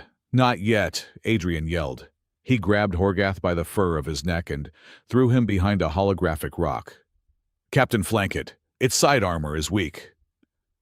How do you know? Mira yelled, laying down covering fire. I've fought these bastards before, Adrian yelled back. More shrieks. 3 more stalkers emerged from the fog. Okay. This is new, Adrian muttered. Raylan, get to cover. Raylan was not in cover.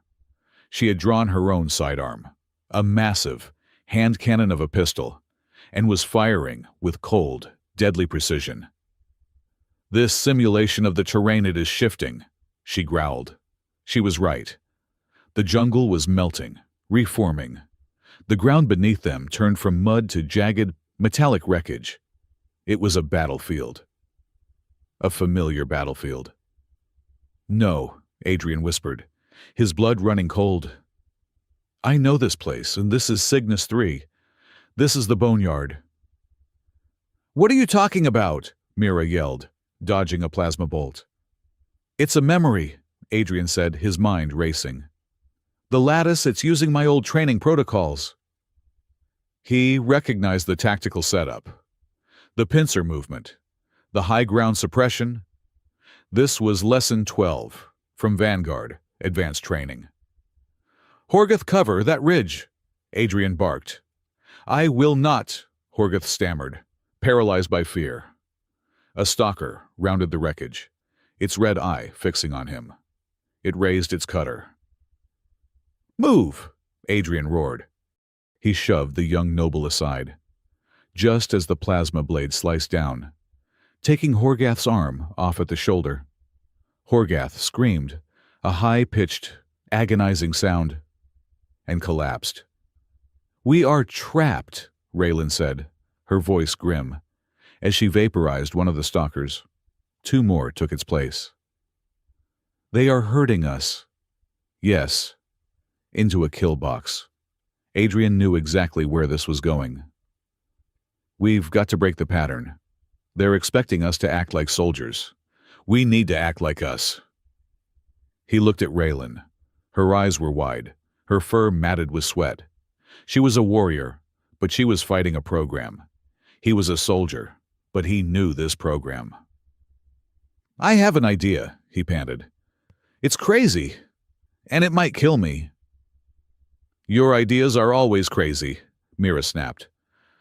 "I need to get into your head," he told Raylan. Raylan stared at him. "What?" "The Howl field. The pack link, it's psychic. Right. This chamber amplifies it. I felt it when I touched the archive terminal." "That is impossible," Mira said. "You are human. You cannot howl." "I don't need to howl," Adrian said. "I just need to think. And I need you to listen." He looked at Raylan, his eyes desperate. "I know these things. I know how they think. I can coordinate us, but not by yelling. It's too slow. Trust me. Please." Raylan looked at him, at this broken, one-armed human, who had already died once for her. She saw the terror in his eyes, but underneath it, an iron core of resolve. "Do it," she said. Adrian closed his eyes. He ignored the plasma bolts sizzling past his head. He ignored the screams of Horgath. He reached for that otherness in his mind. The strange, cold system in his arm. He pushed past the static, past the nightmares, past the wall of guilt. He connected. Raylan gasped. It was not a howl. It was not a sound. It was a thought. It was a stream of cold, clean, shockingly fast tactical data, overlaid on her own primal instincts. Empress, draw fire, left, 2 points, 3 seconds. Then, down, Mira, 90 degrees, flank, wait for my mark, I'll take the leader. It was in her head. This human howl, it was all numbers, angles, and timing. It was not lupine. It was not from the pack. But it was beautiful. It was a language of pure, lethal logic. Now Raylan moved. She didn't question it. She rose from cover, fired twice, and dropped, exactly as the thought commanded. The plasma fire converged on her last position. Mira Captain Kesh, her eyes wide with shocked comprehension, burst from cover, her pistol barking, hitting the stalker in its unarmored side joint. It staggered. My turn. Adrian stepped out, his one good hand steady. He didn't aim for the stalker. He aimed for a piece of holographic wreckage above it. His single shot hit a weak point in the hard light projection, a 10-ton piece of a starship engine, which was only photons, but was believed to be real by the simulation, flickered and fell. It crushed the stalker. "It worked," Adrian panted, his nose bleeding from the psychic strain. "More are coming," Raylan said, her voice odd. She could still feel him, a calm presence in the back of her mind. "Yeah, well," Adrian muttered, wiping his nose with his good hand. "I'm just getting warmed up." He gave her a bloody, wolfish grin. "Stick with me, Your Majesty. I'll make you a Vanguard operator." For the first time that day, Raylan Ironfang felt a spark of hope.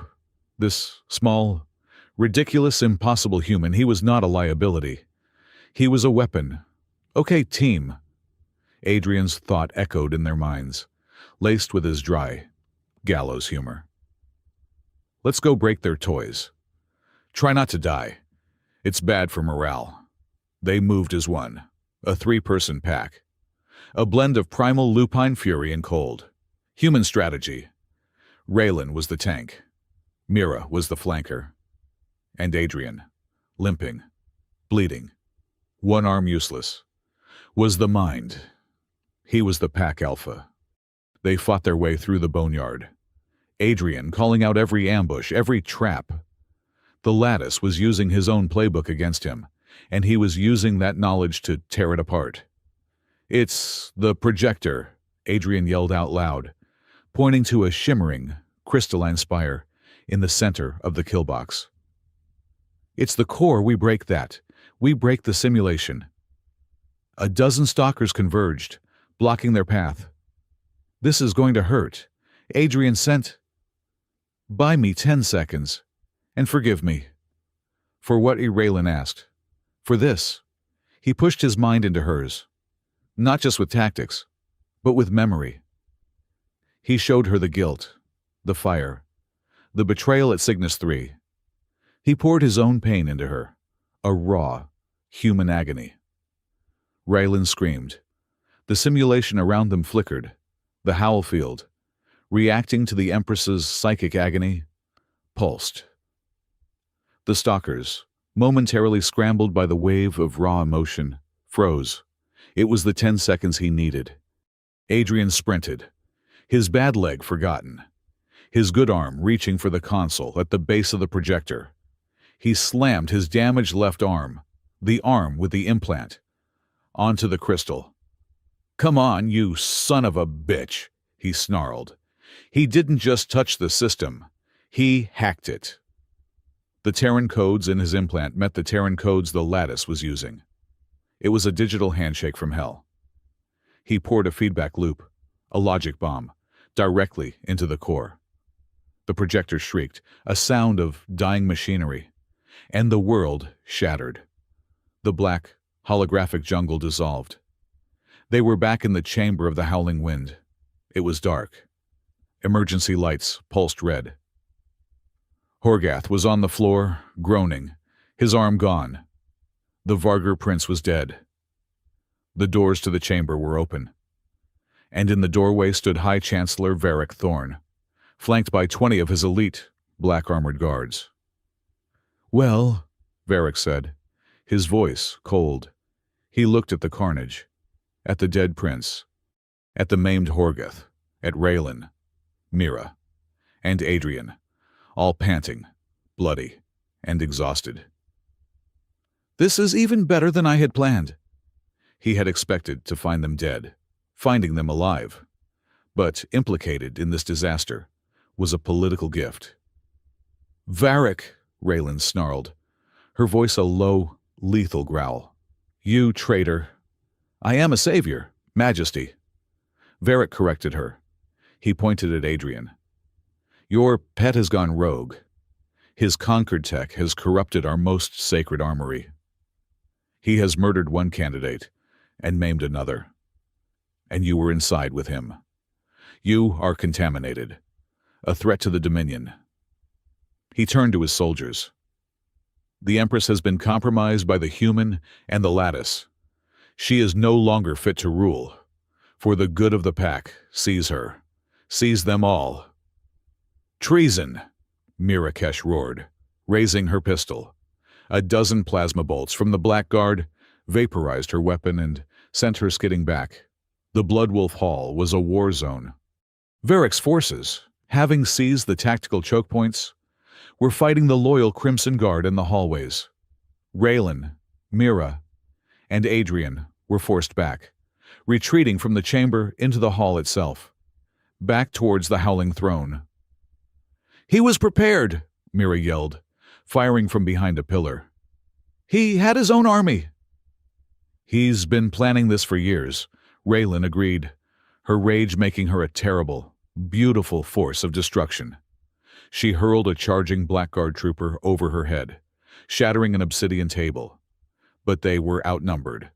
Varric's forces were pushing them back, step by step, towards the dais. We're not going to win this, Adrian panted, his pistol useless, his body screaming in protest. We do not lose, human, Raylan growled. They reached the steps of the throne, their backs to the wall. Varric and his troops formed a semicircle around them, their weapons charged.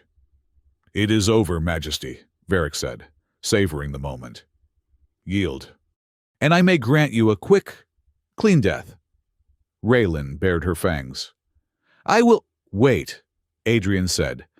He was looking past Varric, at the loyal Crimson Guard, still fighting, but disorganized. Losing. He closed his eyes. Crimson Guard. All of you, hear me. The fighting faltered. The loyalist soldiers, their minds full of battle rage, suddenly felt that cold, clear, logical voice. "This is Candidate Hale, the human. The Empress is alive. Varric is a traitor. All forces code Alpha 09, flanking pattern, not my mark." The Crimson Guard, who had only ever known the howl of their Empress, were suddenly united by a new command. A human one. It was precise. It was logical. And it was their only hope. Varric's eyes widened. He saw his troopers' discipline lines suddenly falter as the Crimson Guard moved with a new, terrifying coordination. "What are you doing?" Adrian stood painfully to his full height, next to Raylan on the steps of the throne. He was one-armed, bleeding, and exhausted, but his eyes were blazing. He met Varric's gaze. "I'm a bodyguard," Adrian Hale said, his voice raspy. "And I'm coordinating the defense." He opened his mind fully, his human howl a beacon of cold. Hard strategy in the chaos of the howl field. Raylan looked at him, and then at her guard moving with perfect, deadly harmony. She stood back to back with him, a living, breathing symbol. The battle for the Blood Wolf Hall had just begun. The civil war on Fenris Prime was, by galactic standards, brutally efficient. It lasted exactly 1 hour and 47 minutes. Varric's black armored shock troops were disciplined, loyal, and utterly outmatched. They were soldiers of a rigid, hierarchical pack. The Crimson Guard, suddenly and inexplicably infused with the fluid, asymmetrical, and utterly baffling tactics of a long-dead human military, became a chaotic, unpredictable force of nature. They did not fight like a pack. They fought like a swarm. They yielded choke points only to create kill zones. They feigned retreats that turned into pincer movements.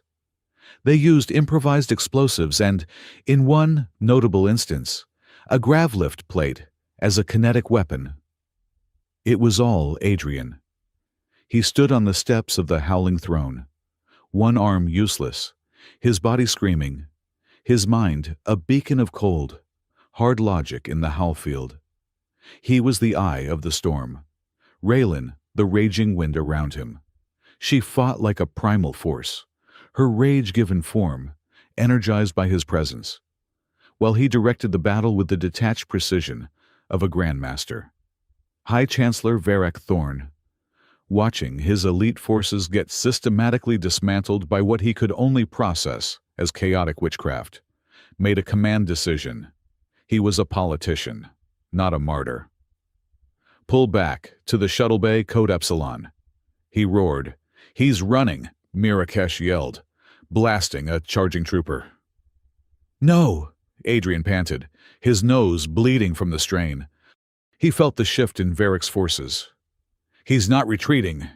He's escalating." By the time Raylan, Adrian, and Mira stormed the central command center, the tactical hologram of the planet was already glowing red.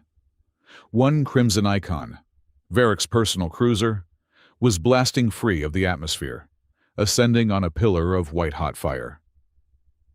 "He's running for the fleet," Raylan snarled, slamming her fist onto the console. "Admiral, what is the status of the home fleet?" The face of a grizzled, gray-furred lupine, Admiral Karg, shimmered into view. His expression was grim. "Majesty, Varric was not alone. Half the home fleet just declared for him. They are in high orbit, weapons hot. He is joining them now." As if on cue, a new, more terrible wave of alerts flooded the system. "Majesty," a sensor technician yelled. "Multiple high-energy subspace ruptures. The Concord fleet. They're not at the border. They're here. They've jumped into the system." On the tactical display, 24 sleek, organic-looking Concord cruisers materialized from fractures in space, moving to bracket the planet. And then, the ultimate betrayal, Varric's renegade fleet moved, not to engage them, but to join them, their formations merging into one massive, overwhelming armada. A system-wide broadcast blared across all channels. The voice was not Varric's, it was a cold, synthesized alien translator.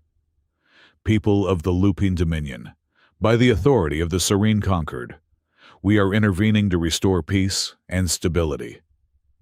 Your Empress, Raylan Ironfang, has been compromised by a non-sanctioned, hostile Terran entity. She is declared illegitimate.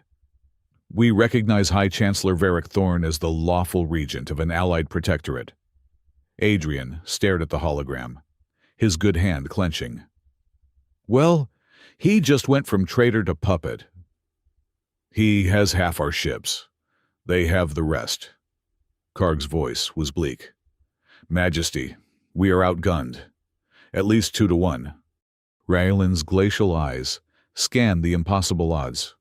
Her entire empire, her life's work, was about to be taken from her by a traitor and an alien fleet. She showed no fear, only a cold, clarifying rage. Admiral Karg, she said, her voice dropping into the command register that shook the very bulkheads. Get me to the Blood Moon, now. The ride on the high-speed shuttle to the flagship was a blur of G-forces and silent, suffocating tension. The Blood Moon was the heart of the Loyalist fleet, a brutalist mountain of iron and engines, a dreadnought built to shatter planets. They slammed onto the bridge, a vast, dark cavern lit by the red glow of battle stations. The crew, all lupine, all warriors, snapped to attention, but their fear and confusion were a thick scent in the recycled air. Admiral Karg was waiting, his fur bristling. Majesty, the enemy fleet is forming a high anchor. They will begin orbital bombardment in 12 minutes. Our remaining ships are scattered. Varric's codes are locking us out of our own defense grid. Then we will use the old ways, Raylan said, striding to the command dais. She placed her hands on the Hallfield interface. She turned to her admirals, her officers, her crew. Admiral Karg, you have fleet command. Captain Mira, you have my personal guard. She then turned, her silver-white fur catching the red light, and pointed to the one-armed, limping, bloody human at her side. This is Adrian Hale. He is my human strategic advisor.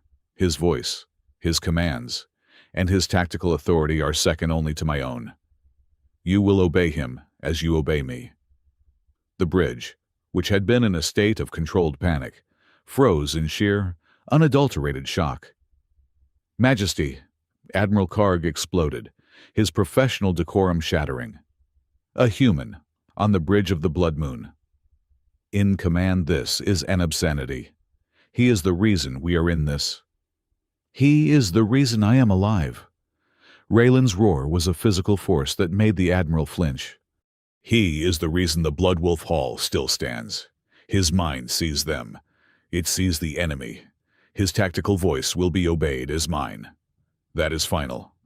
Karg stared, his jowls trembling with rage. But he was a soldier. He snapped a salute. As you command, Adrian sighed, leaning heavily against a bulkhead. Great. A new fan club. Admiral. What's their formation? Standard Conquered Pincer, Karg growled, turning to the holotank. They're arrogant, predictable. They will try to crush us between their main fleet and Varric's renegades. Good, Adrian said. I hate being predictable. All Loyalist ships, Raylan's voice boomed across the fleet, amplified by the Hallfield. Form on the Blood Moon. We meet them head-on for the Dominion. The battle was engaged. The two fleets charged. It was a scene from an ancient epic. The jagged, wolf-proud ships of the Dominion, led by the monstrous Blood Moon, against the sleek, biomechanical, almost insectoid ships of the Conquered. Lances of white-hot plasma crossed the void. Kinetic rods, accelerated to near light speed, ripped through unshielded cruisers. They're taking the bait, Karg snarled, a predator's smile on his face. Their line is too rigid. Wait, Adrian said, his eyes fixed on the data stream flowing into the bridge. It's too easy. And then, the universe went mad. On the bridge of the blood moon, every alarm shrieked at once. Majesty! The helmsman yelled, fighting his console. I've lost maneuvering, thrusters are firing at random. Fire control is offline, the weapons officer roared. My targeting solutions are targeting our own ships. Admiral, the comms officer cried out, tearing at his headset. The network, the Howl Field. It's full of ghosts, I hear screaming. The Loyalist fleet, which had been charging in perfect formation, broke apart. Ships veered wildly. 2 cruisers collided, their reactors tearing a new, temporary star in the void. Adrian stared at the data feed, his blood turning to ice. The attack vector code was not a normal hack. It was a coherence attack. It was not trying to break the system. It was drowning it in false logic, in simulated sensor ghosts, in contradictory orders that drove the automated systems insane. A memory, black and terrible, flashed in his mind. Cygnus 3. The final hour. Andreas's fleet just tore itself apart. He wasn't firing at us. He was fighting this. It's the lattice, Adrian whispered, his voice hoarse. It's in the network, it's in the Howl Field. It's the same attack program. How do we stop it? Raylan demanded, her hands gripping the interface, her own mind reeling from the psychic static. We cannot, Karg roared, his face a mask of terror. The system is corrupted. We have to shut down the network. Go to manual command. It will take minutes. We will be slaughtered. No, Adrian said. He pushed himself off the bulkhead, his eyes locking on the central command dais. The Empress's throne, the primary amplifier for the Howl Field. The one he had connected to. Don't shut it down, he said, stumbling forward. Hail, Mira yelled, grabbing his good arm. What are you doing? The psychic feedback from that throne will kill you. It will boil your brain. It's using my old codes, Adrian panted, shoving her off. Terran codes. It's built to attack you, but I can understand it. I can filter it. Maybe. He reached the throne. He looked at Raylan, his eyes full of a terrible, suicidal resolve. Your Majesty, I need you to plug me in. Adrian, no, she whispered, her own terror evident. The simulation that almost killed you. This is the entire fleet network, the feedback. It's this or we die, he said, his voice raw. We die and Varric wins. And that bastard does not get to win. He gripped the throne, his knuckles white. Plug me in. Now. And you stay with me. In the Howl Field. Don't let me go. No matter what. She looked at him for one agonizing second. She saw the soldier, the fool, the only person who had ever seen her. She nodded. Do it, she commanded the bridge crew. His neural implant links the human directly to the command matrix, and linked me right beside him. Majesty, this is madness, Karg protested. Welcome to the human condition. Admiral, Adrian grunted. He braced himself. Hit it. The connection was not painful. It was dissolved. Adrian's mind exploded. He was no longer a man. He was a river, a torrent of pure, malicious data. The screaming, billion-voiced consciousness of the lattice poured into him. It was a sea of chaos, and it was trying to drown him. And then he felt her. Raylan. She was beside him in that storm, a point of cold, furious, unshakable reality. I am here, Adrian. Hold on. He became the fuse, the living filter. The lattice's attack, the chaos, the ghost signals, the madness it all poured into him, and he sorted it. He recognized the Terran-based architecture. He grabbed the malicious code, shunted it, grounded it in his own implant, and let the clean data, the simple ship-to-ship comms, pass through. He was a dam, and he was cracking, but in that shared mental space, that pure howl field, there were no secrets. He felt her. He felt her entire life. The crushing weight of the crown, the years of cold isolation, the terror of being seen only as a symbol.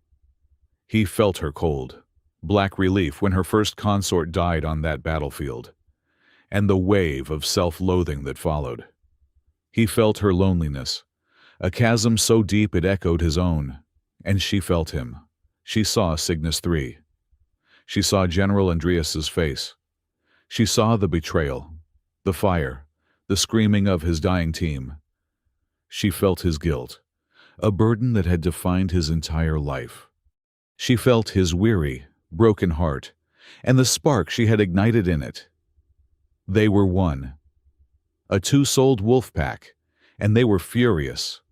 On the bridge, Admiral Karg watched his displays, his jaw hanging open. The fleet, which had been in chaos, suddenly stabilized. And then it moved, Karg. The voice that boomed through the bridge was not just Raylan's. It was a terrifying, beautiful harmony, her primal power, his cold, hard logic. It was a voice commanding obedience. Break formation, all ships execute. Operation Pinball. Karg stared. Operation What There Is No Such. Do it the Dominion fleet, which had been in a rigid, failing line, scattered. On Adrian's command, they engaged in a series of erratic, seemingly suicidal burns. They used gravitational assists off their own cruisers. They drifted dead in space, only to ignite thrusters at the last second.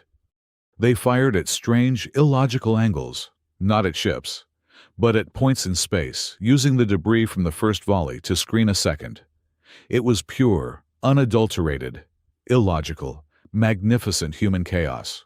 The conquered fleet, rigid, logical, and fighting a war based on pure mathematics, was baffled.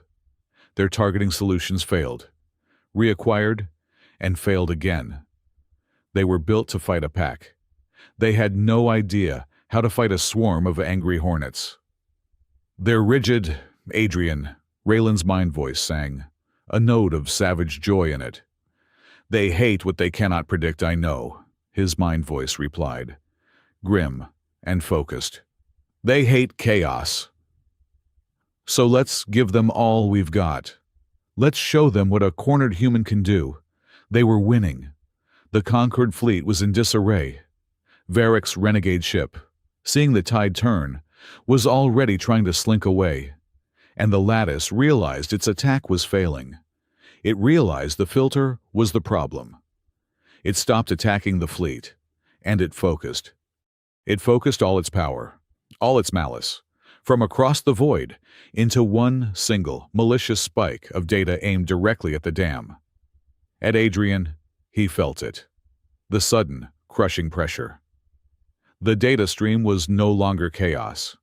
It was a single, piercing command. Target Howlbound, Unit 12, status compromised. Activate Protocol Scythe. Adrian screamed. It was a soundless, psychic roar that shattered the connection. The command was in his head. It was not a request. It was an order. And his body was trying to obey. New objective terminate target, Iron Fang. He roared. In the real world this time, a sound of inhuman agony. He felt his own muscles, his own body, betraying him. His one good hand, the right one, and was reaching for the pulse pistol he had, trying to raise it, to aim it at Raylan, who was right beside him. Raylan felt the connection shatter. She saw his face, contorted in a mask of agony. His arm, fighting his own will. She felt the command in his mind. Terminate Iron Fang. The Lattice wasn't just using him. It owned him, and he was the weapon. He was the Trojan horse. Varric had been right. She saw his hand, shaking, trying to lift the pistol. She saw the tears streaming from his eyes as he fought himself. "Raylan, run, it's me." She did not run. She grabbed the hand that was trying to kill her. She held it, and she dove back into his mind. She wrapped her entire consciousness around his, shielding him. "Adrian," she howled, a sound of pure, primal, possessive fury that shook the Howlfield. "You are not a protocol. You are not a unit. You are not a weapon. You are mine. Stay with me." She wasn't fighting the lattice. She was holding him. She was anchoring him, her will against its code. He felt her. He held onto her presence like a drowning man holds onto a rock in a tidal wave. I am not a weapon he was losing. But he had an idea. A final, insane, human gamble. Raylan the trap. The star, now. Get them there. She understood. She didn't let go of his mind, but with the other half of her will, she roared the order. "All ships flee full retreat toward the Ash Star cluster." The Blood Moon turned, its engines blazing, fleeing the battle. The Loyalist fleet, confused but obedient, followed. The Concord fleet, sensing a kill, fell for it. They saw the route. They saw their enemy broken. They charged, desperate to finish the rout. Varric's ship foremost among them, eager for the kill. They followed the Dominion fleet in a reckless, high-speed pursuit straight into the gravitational well of a heavy dwarf star. Now Adrian and Raylan screamed in unison. All ships hard 180, and burn full gravity assist the Dominion ships. Already in position and expecting the command, hit their reverse thrusters, using the star's immense gravity to pivot, to slingshot, to turn on a dime at an impossible G-force. The conquered fleet, caught by surprise, plunged straight into the gravity trap. It was not a battle of weapons. It was a battle of physics. The conquered ships, caught in the unexpected tidal stress, were torn from formation. Their shields buckled. Alarms shrieked across 100 bridges as hulls began to warp and crack. They were no longer fighting a fleet. They were fighting a star. It was a complete, systematic, and utter rout. The conquered formation was shattered, broken, defeated not by firepower, but by gravity and chaos. The survivors, Varric's flagship among them, jumped to a blind, panicked emergency FTL, desperate to escape the well. The battle was over. On the bridge of the Blood Moon, there was total, stunned silence. The psychic connection severed. Adrian Hale slumped from the command throne, his body limp, and collapsed to the cold metal deck. He was not smoking. He was not bleeding. He was just still.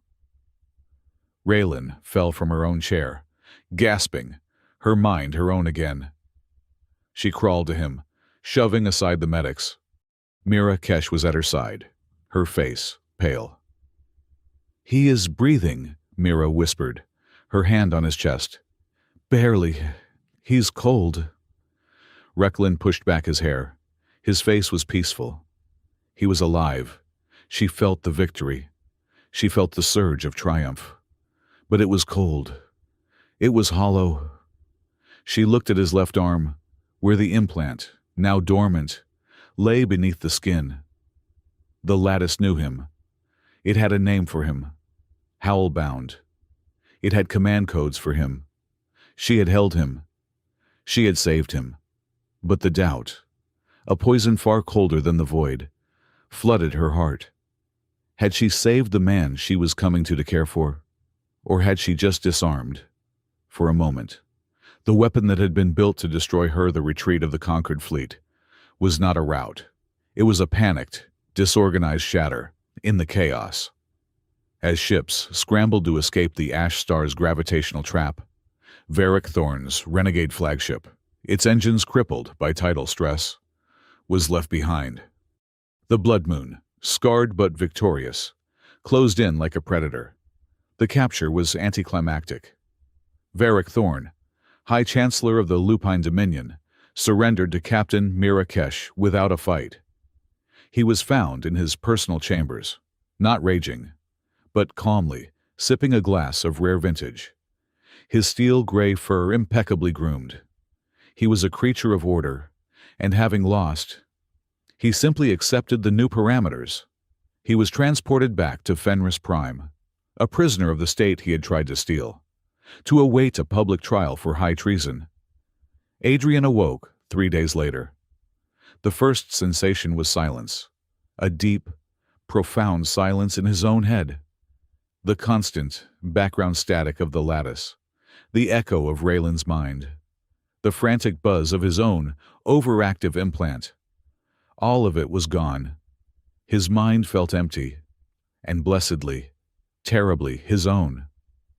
He was in the Royal Medbay, the high security wing.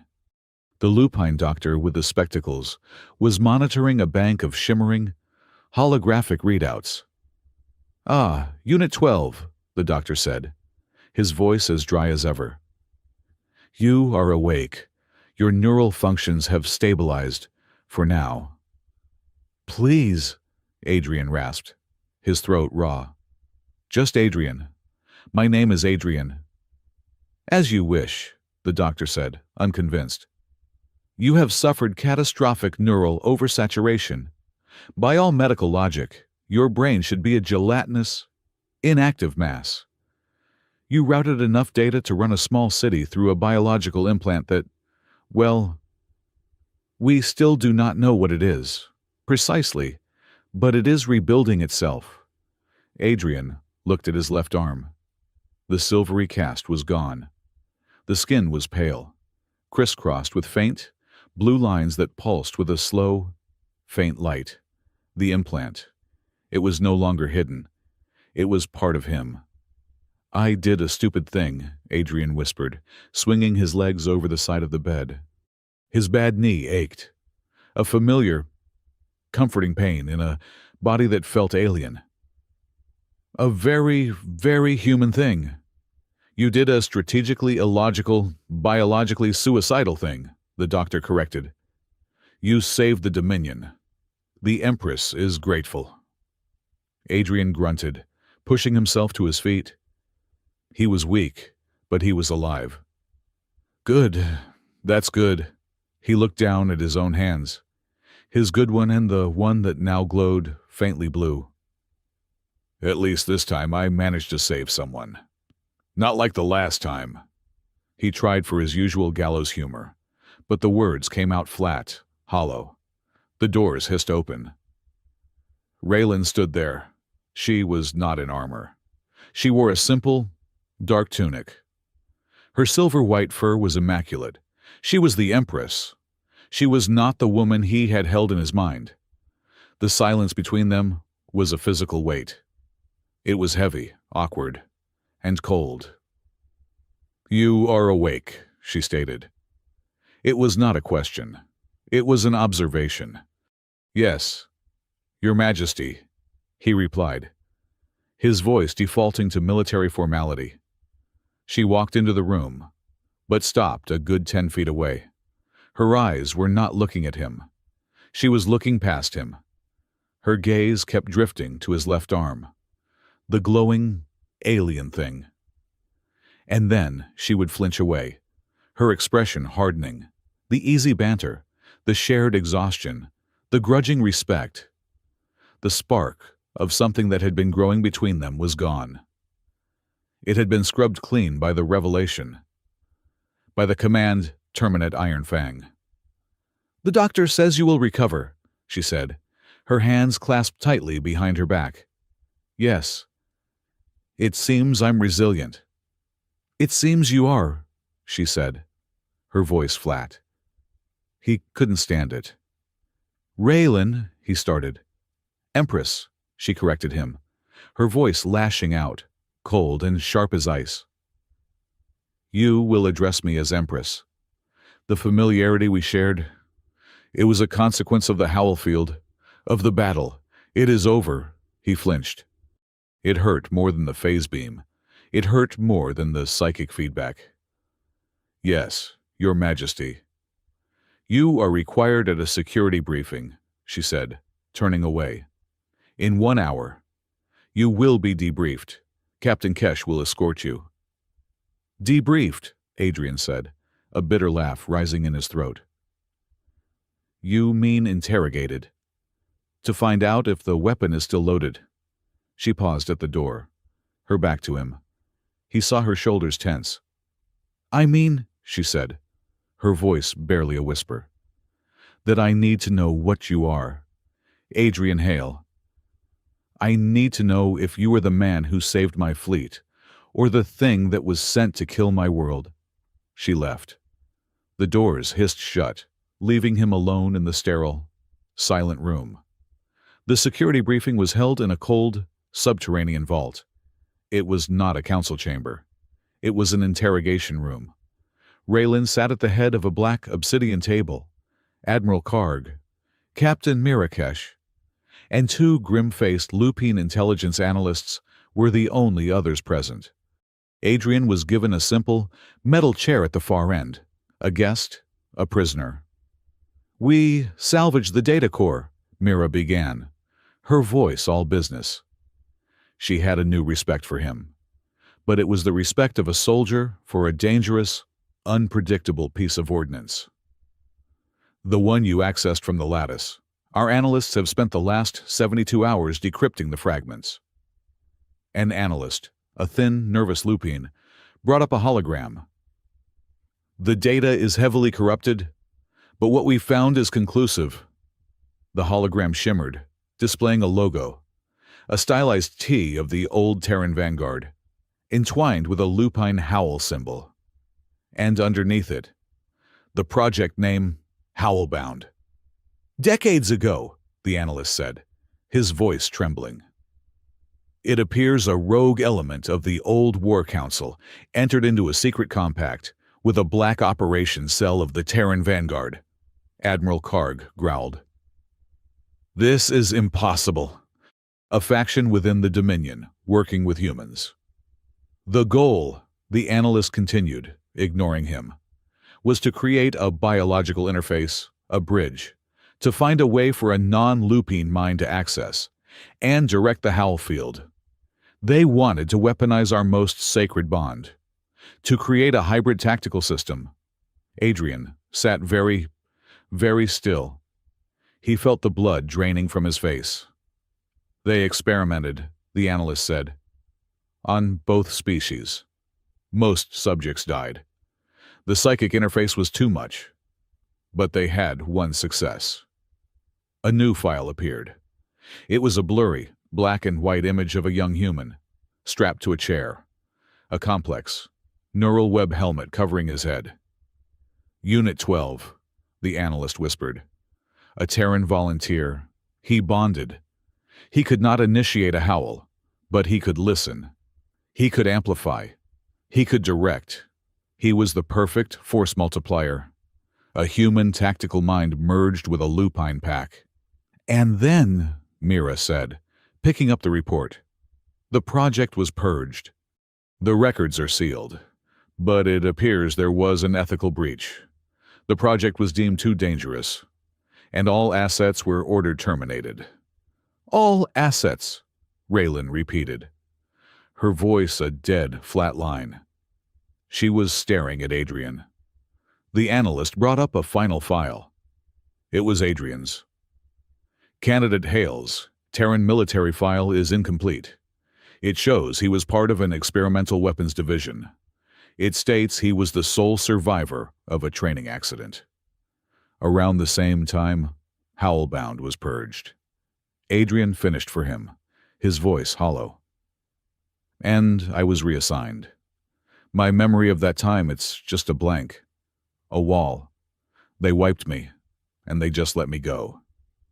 "You are Unit 12, Admiral Karg snarled, standing up, his chair scraping back. "You are a thing, a living weapon, an abomination." "Admiral," Raylan's voice was quiet, but it stopped Karg instantly. "I am a man," Adrian said, his own hands shaking. He looked at them, not with defiance, but with a terrible, pleading confusion. I made choices. I chose to protect her. Did you? Raylan asked, her voice quiet but piercing. Or did you do your programming? The lattice didn't just attack you. Adrian, it knew you. It called you by name. And it gave you an order. A command you almost followed. The gulf of suspicion in her eyes was a physical thing. It was the same look she had given Varric, the look of a ruler betrayed. I fought it, Adrian whispered. I didn't. You did, she said. But can you? The next time the lattice is still out there, it knows you are here. It knows what you are. You are a key to a back door to my mind, to the entire Howlfield. How can I trust you? How can I trust you again? He had no answer, because he was asking himself the exact same thing. He was a monster, a thing, a puppet whose strings had been cut, but were still there, dangling, waiting for a new master to pick them up. His feelings for her, the protectiveness, the empathy, the warmth. Was it real, or was it just the bonding protocol, a program designed to make the weapon loyal to its wielder? He felt sick. He had hated his life for being a failure. He hated it now for being a lie.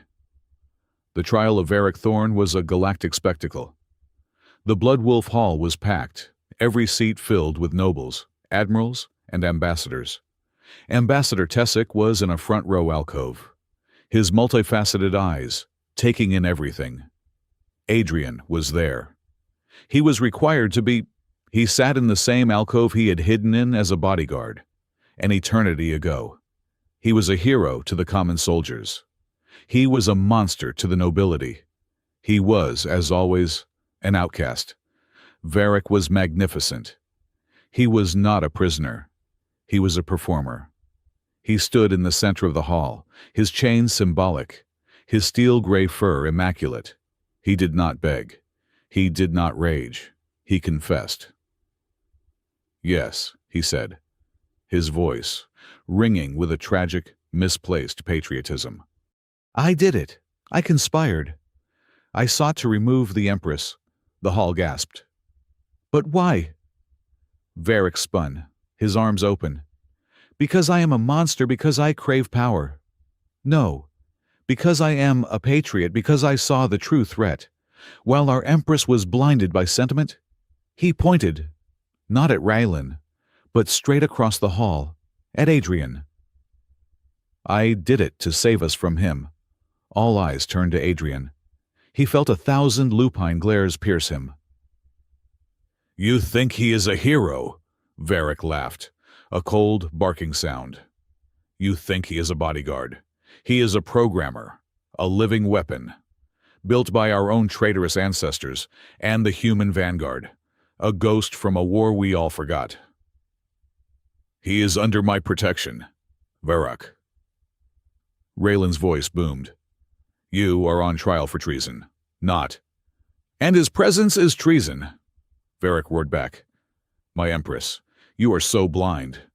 You are so desperate for one single, genuine soul in this galaxy that you adopted a rabid dog. He took a step closer to the throne. Tell me, Majesty, did you ever ask how he found us? A broken-down mercenary on a third-rate merchant ship happens to be in the one place, at the one time, to make his grand romantic gesture. Raylan's blood ran cold. She had assumed he didn't find us. Varric laughed, a wild, mad sound. He was called. He turned to the court. The Lattice, the Concord AI. It knew of the Howlbound project. It knew the asset was in the wild. It activated him.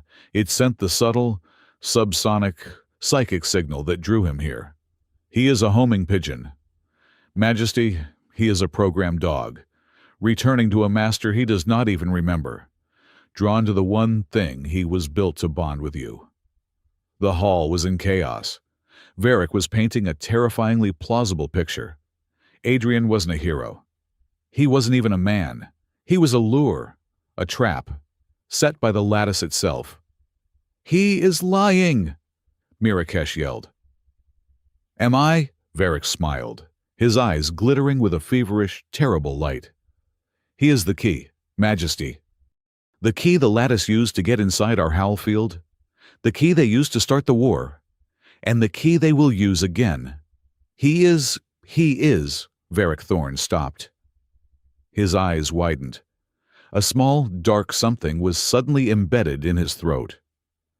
It looked like a sliver of crystal, a microdart. He choked. A purple, chemical foam frothed at his lips. His smug, triumphant expression turned to one of surprise. He looked up, not at Raylan, not at Adrian, but at the diplomatic alcove, at Ambassador Tessic, who was looking back, his multifaceted eyes completely, utterly unreadable. Varric Thorn, High Chancellor of the Lupine Dominion, crumpled to the floor of the Blood Wolf Hall. Dead. The hall exploded. Assassin. Treason. But Varric was gone, and with him, the rest of the truth, who had fired the dart, the Concord. A third party, or Tessic, and who in the Dominion had been Varric's true master, who had started Howlbound. The secret was safe. The victory celebration that night was a mandatory, hollow, terrifying affair. Fenris Prime was ablaze with fireworks, celebrating the glorious victory over the conquered, the purging of the traitor Varric, and the heroism of the human candidate. Adrian was not at the celebration. He was back in the Tower of the Moonwolf, on the balcony, the one that had been repaired. He stood, his left arm glowing faintly blue in the starlight, looking down at the fires of a city that both loved and feared him. He was a hero. He was a weapon. He was a man. He was a programmer. He felt Raylan's eyes on him. He didn't have to look. He just knew. He was still, faintly, bonded, from the royal spire a mile away. The wolf Empress, Raylan Ironfang, watched the small, lonely figure on the distant balcony.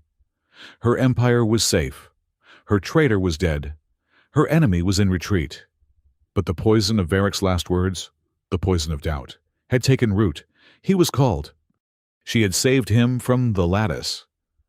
But in doing so, had she just reset the trap? Was he truly a man, or was he a dog, patiently waiting for his real master's whistle?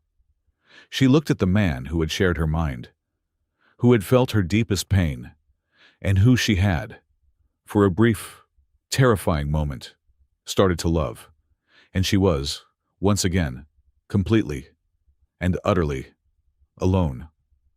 For 2 days, the silence from the royal spire was a suffocating, political void. The Dominion held its breath.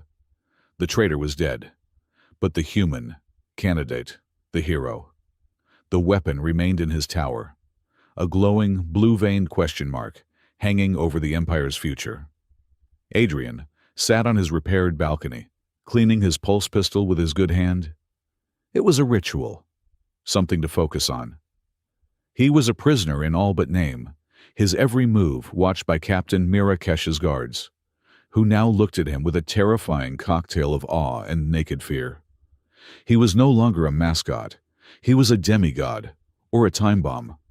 He was a thing. Unit 12. He tried to reconcile the man who had ordered synth whiskey with the program that had been called. Had any of his choices been his own? His defiance in the hall, his empathy for Raylan's loneliness, his suicidal charge at the phase beam? Was it all just a series of subroutines, a complex, bonding program designed to protect the wielder so the weapon could be deployed? He felt a cold, hollow sickness.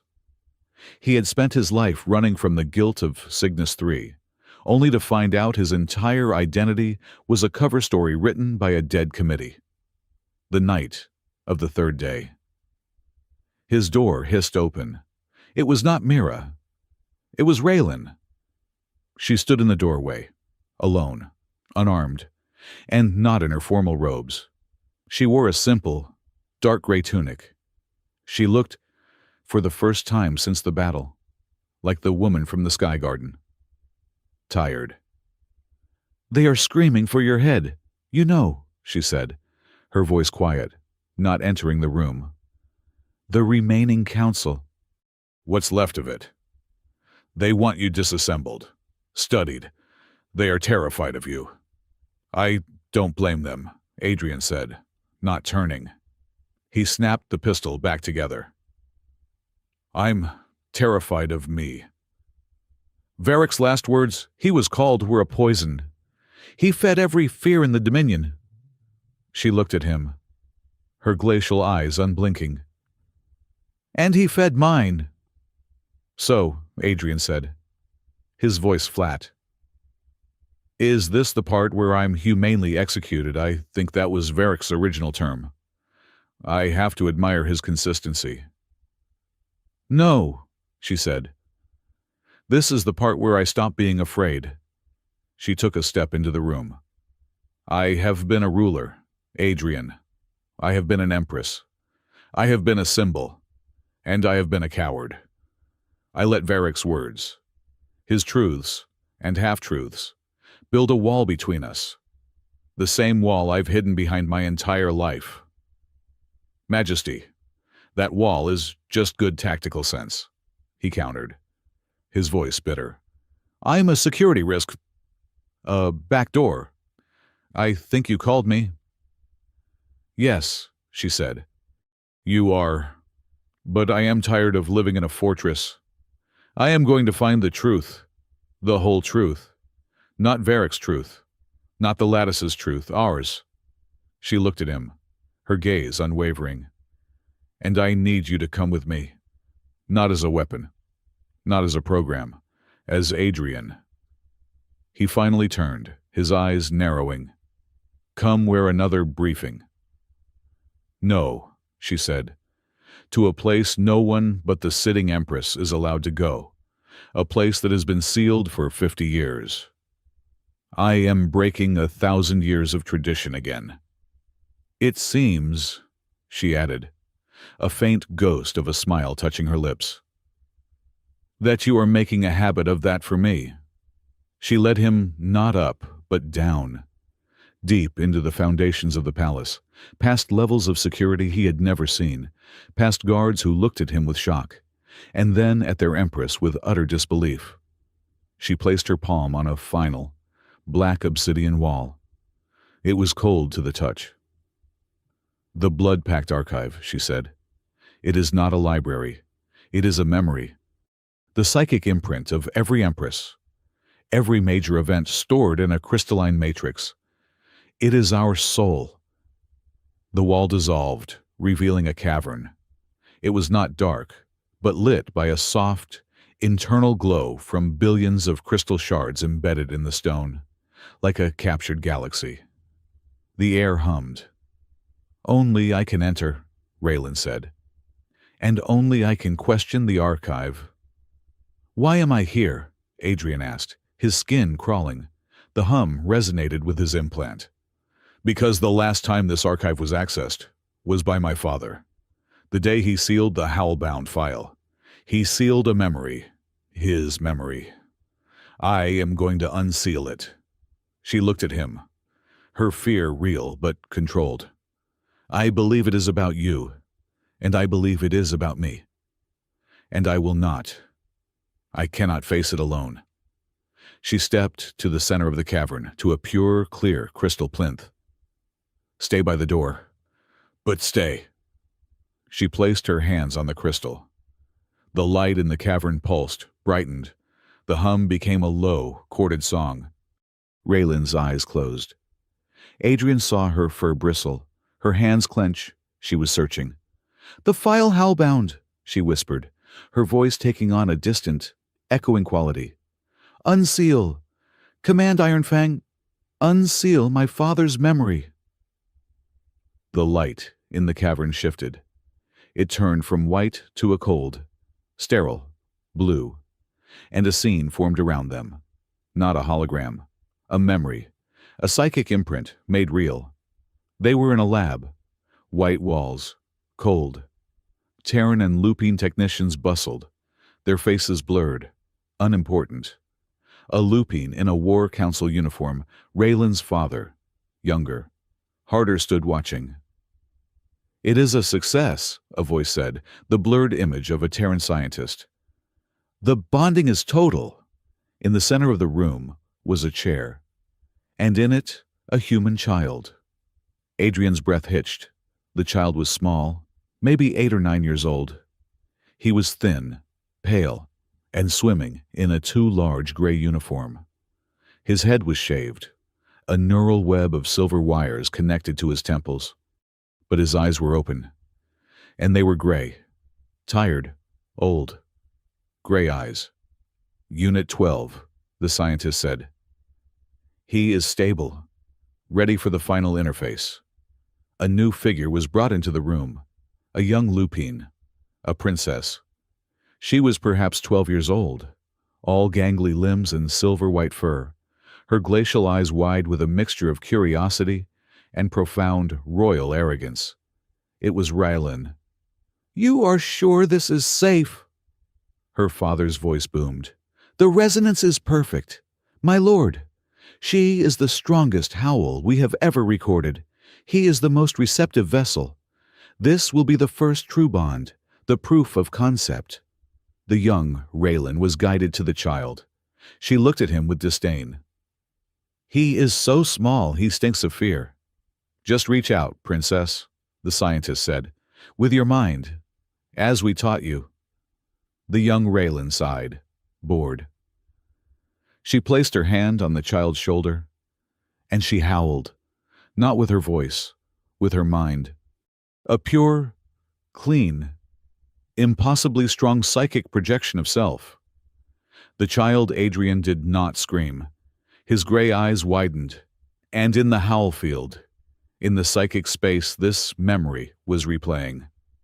The real Adrian heard it. He heard the connection. The child's mind did not break. It answered. It met her howl. Not with one of its own, but with a resonance. It took her raw, chaotic, primal power, and it shaped it. It gave it focus, a cold, clean, logical edge. The two of them, the child princess and the child weapon, stared at each other. And for a second, in that sterile lab, they were not lupine and human. They were just two children, suddenly, terrifyingly connected. And then, the memory Raylan spoke, her voice full of a sudden, shocked horror. "He's in pain. They hurt him. All the time. He's lonely. Like me." The child's face, which had been blank, suddenly crumpled. A single tear rolled down his cheek. Young Raylan turned on the scientists. "Stop it."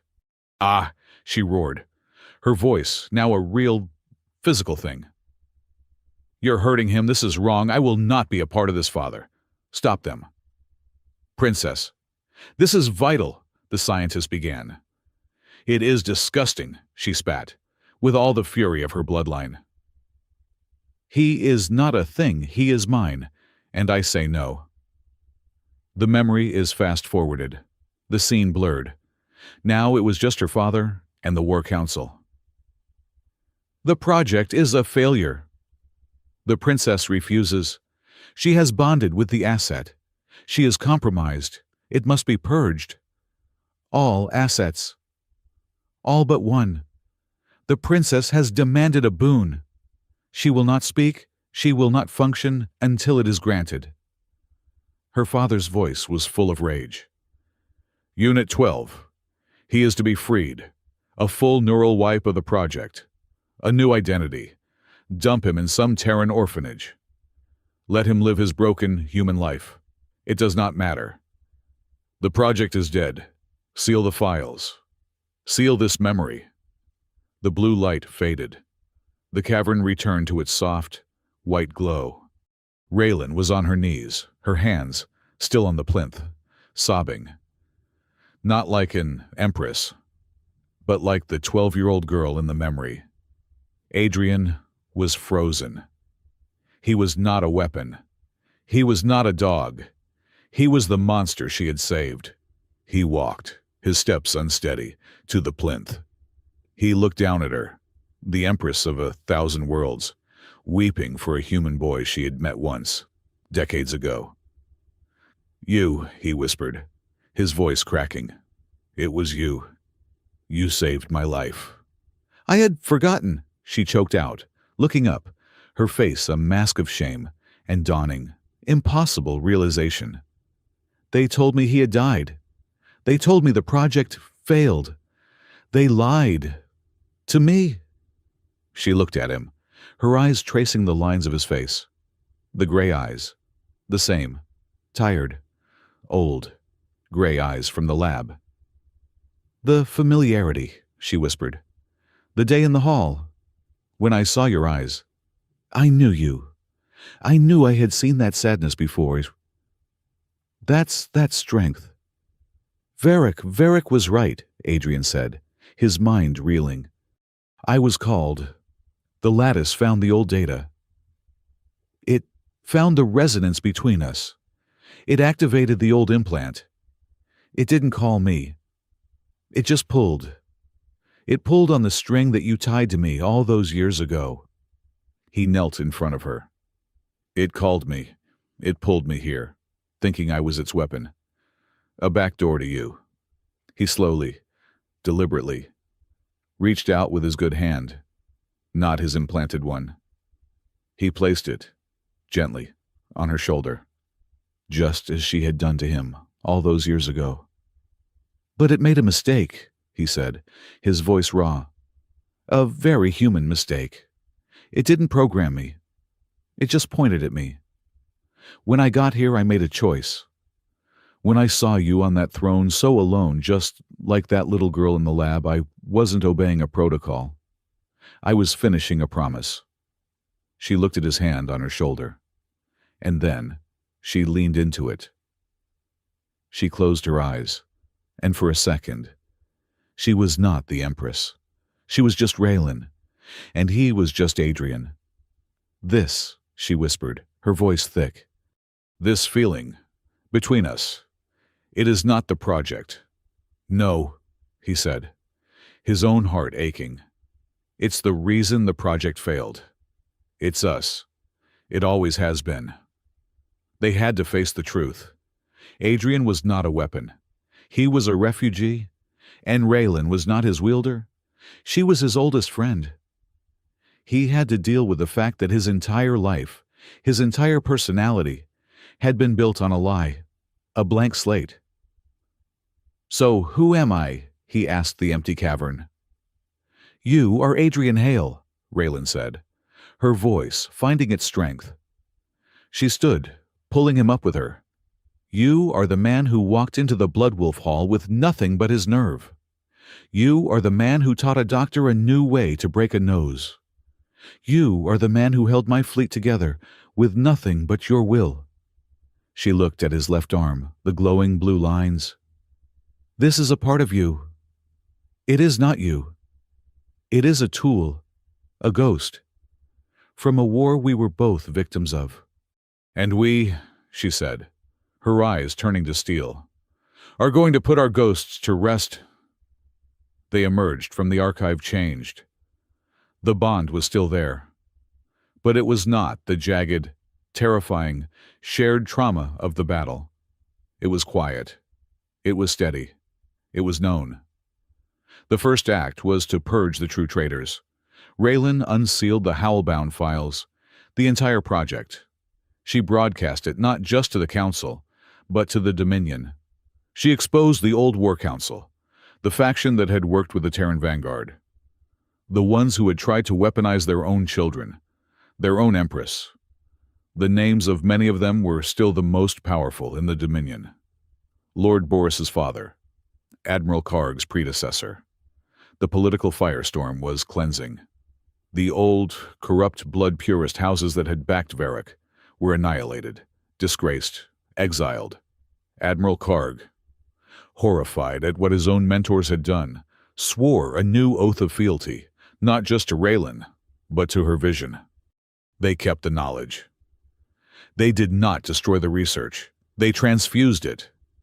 They began a new project under Adrian's personal, independent supervision.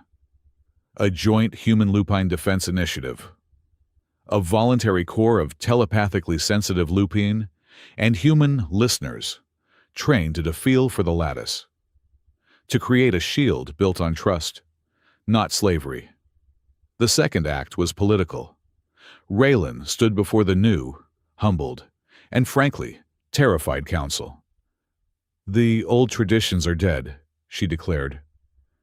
"They were killed by Varric. They were corrupted by Howlbound. We will build a new one." She brought Adrian forward. He stood beside her. He was not in lupine finery. He wore his old Terran Vanguard officer's tunic, cleaned, pressed, a symbol of who he was. "The consort trials are over," she said, "but the need for a partner is not." She looked at Adrian, her eyes, for the first time in public, soft. "The Dominion needs more than just blood. It needs nerve. It needs empathy. It needs a new perspective. It needs a heart that is not afraid to break, and then rebuild itself. I, Raylan Ironfang, declare Adrian Hale my human consort." The council was silent. They had no words. They had no power to object. They just accepted. "But," she continued, "that is not his only title. He will not be a decoration. He will retain his rank veteran advisor to the Empress. He will have an independent, non-lupine voice on this council, for all time." It was a revolution, not of blood, but of ideas. A human was on the High Council, an equal. The news hit the galaxy. The Serene Concord was silent, terrified. Their weapon had just become their enemy's greatest political asset. Across the Dominion, the common soldiers, the mercenaries, the engineers, the ones who had served with humans, they quietly celebrated. The old, pure-blood nobles they seethed, but they were silent. The final scene was not a ceremony. It was not a speech. It was a conversation. That night, on the grand balcony of the Bloodwolf Hall, the same place Varric had been judged, the same place Adrian had first been brought to. The city was quiet. The fireworks were over. The rebuilding was beginning. Raylan stood beside him, looking out at the stars. The ash star was a faint, angry red dot in the distance. "It will not be easy," she said quietly. "They will challenge you. They will challenge us. The lattice is still out there. I will try again." "I know," Adrian said. He looked at his left arm. The blue glow was faint, a part of his skin. "But it's not a back door anymore. It's a warning light. And this time I'm not a unit. I'm just me." He looked at her.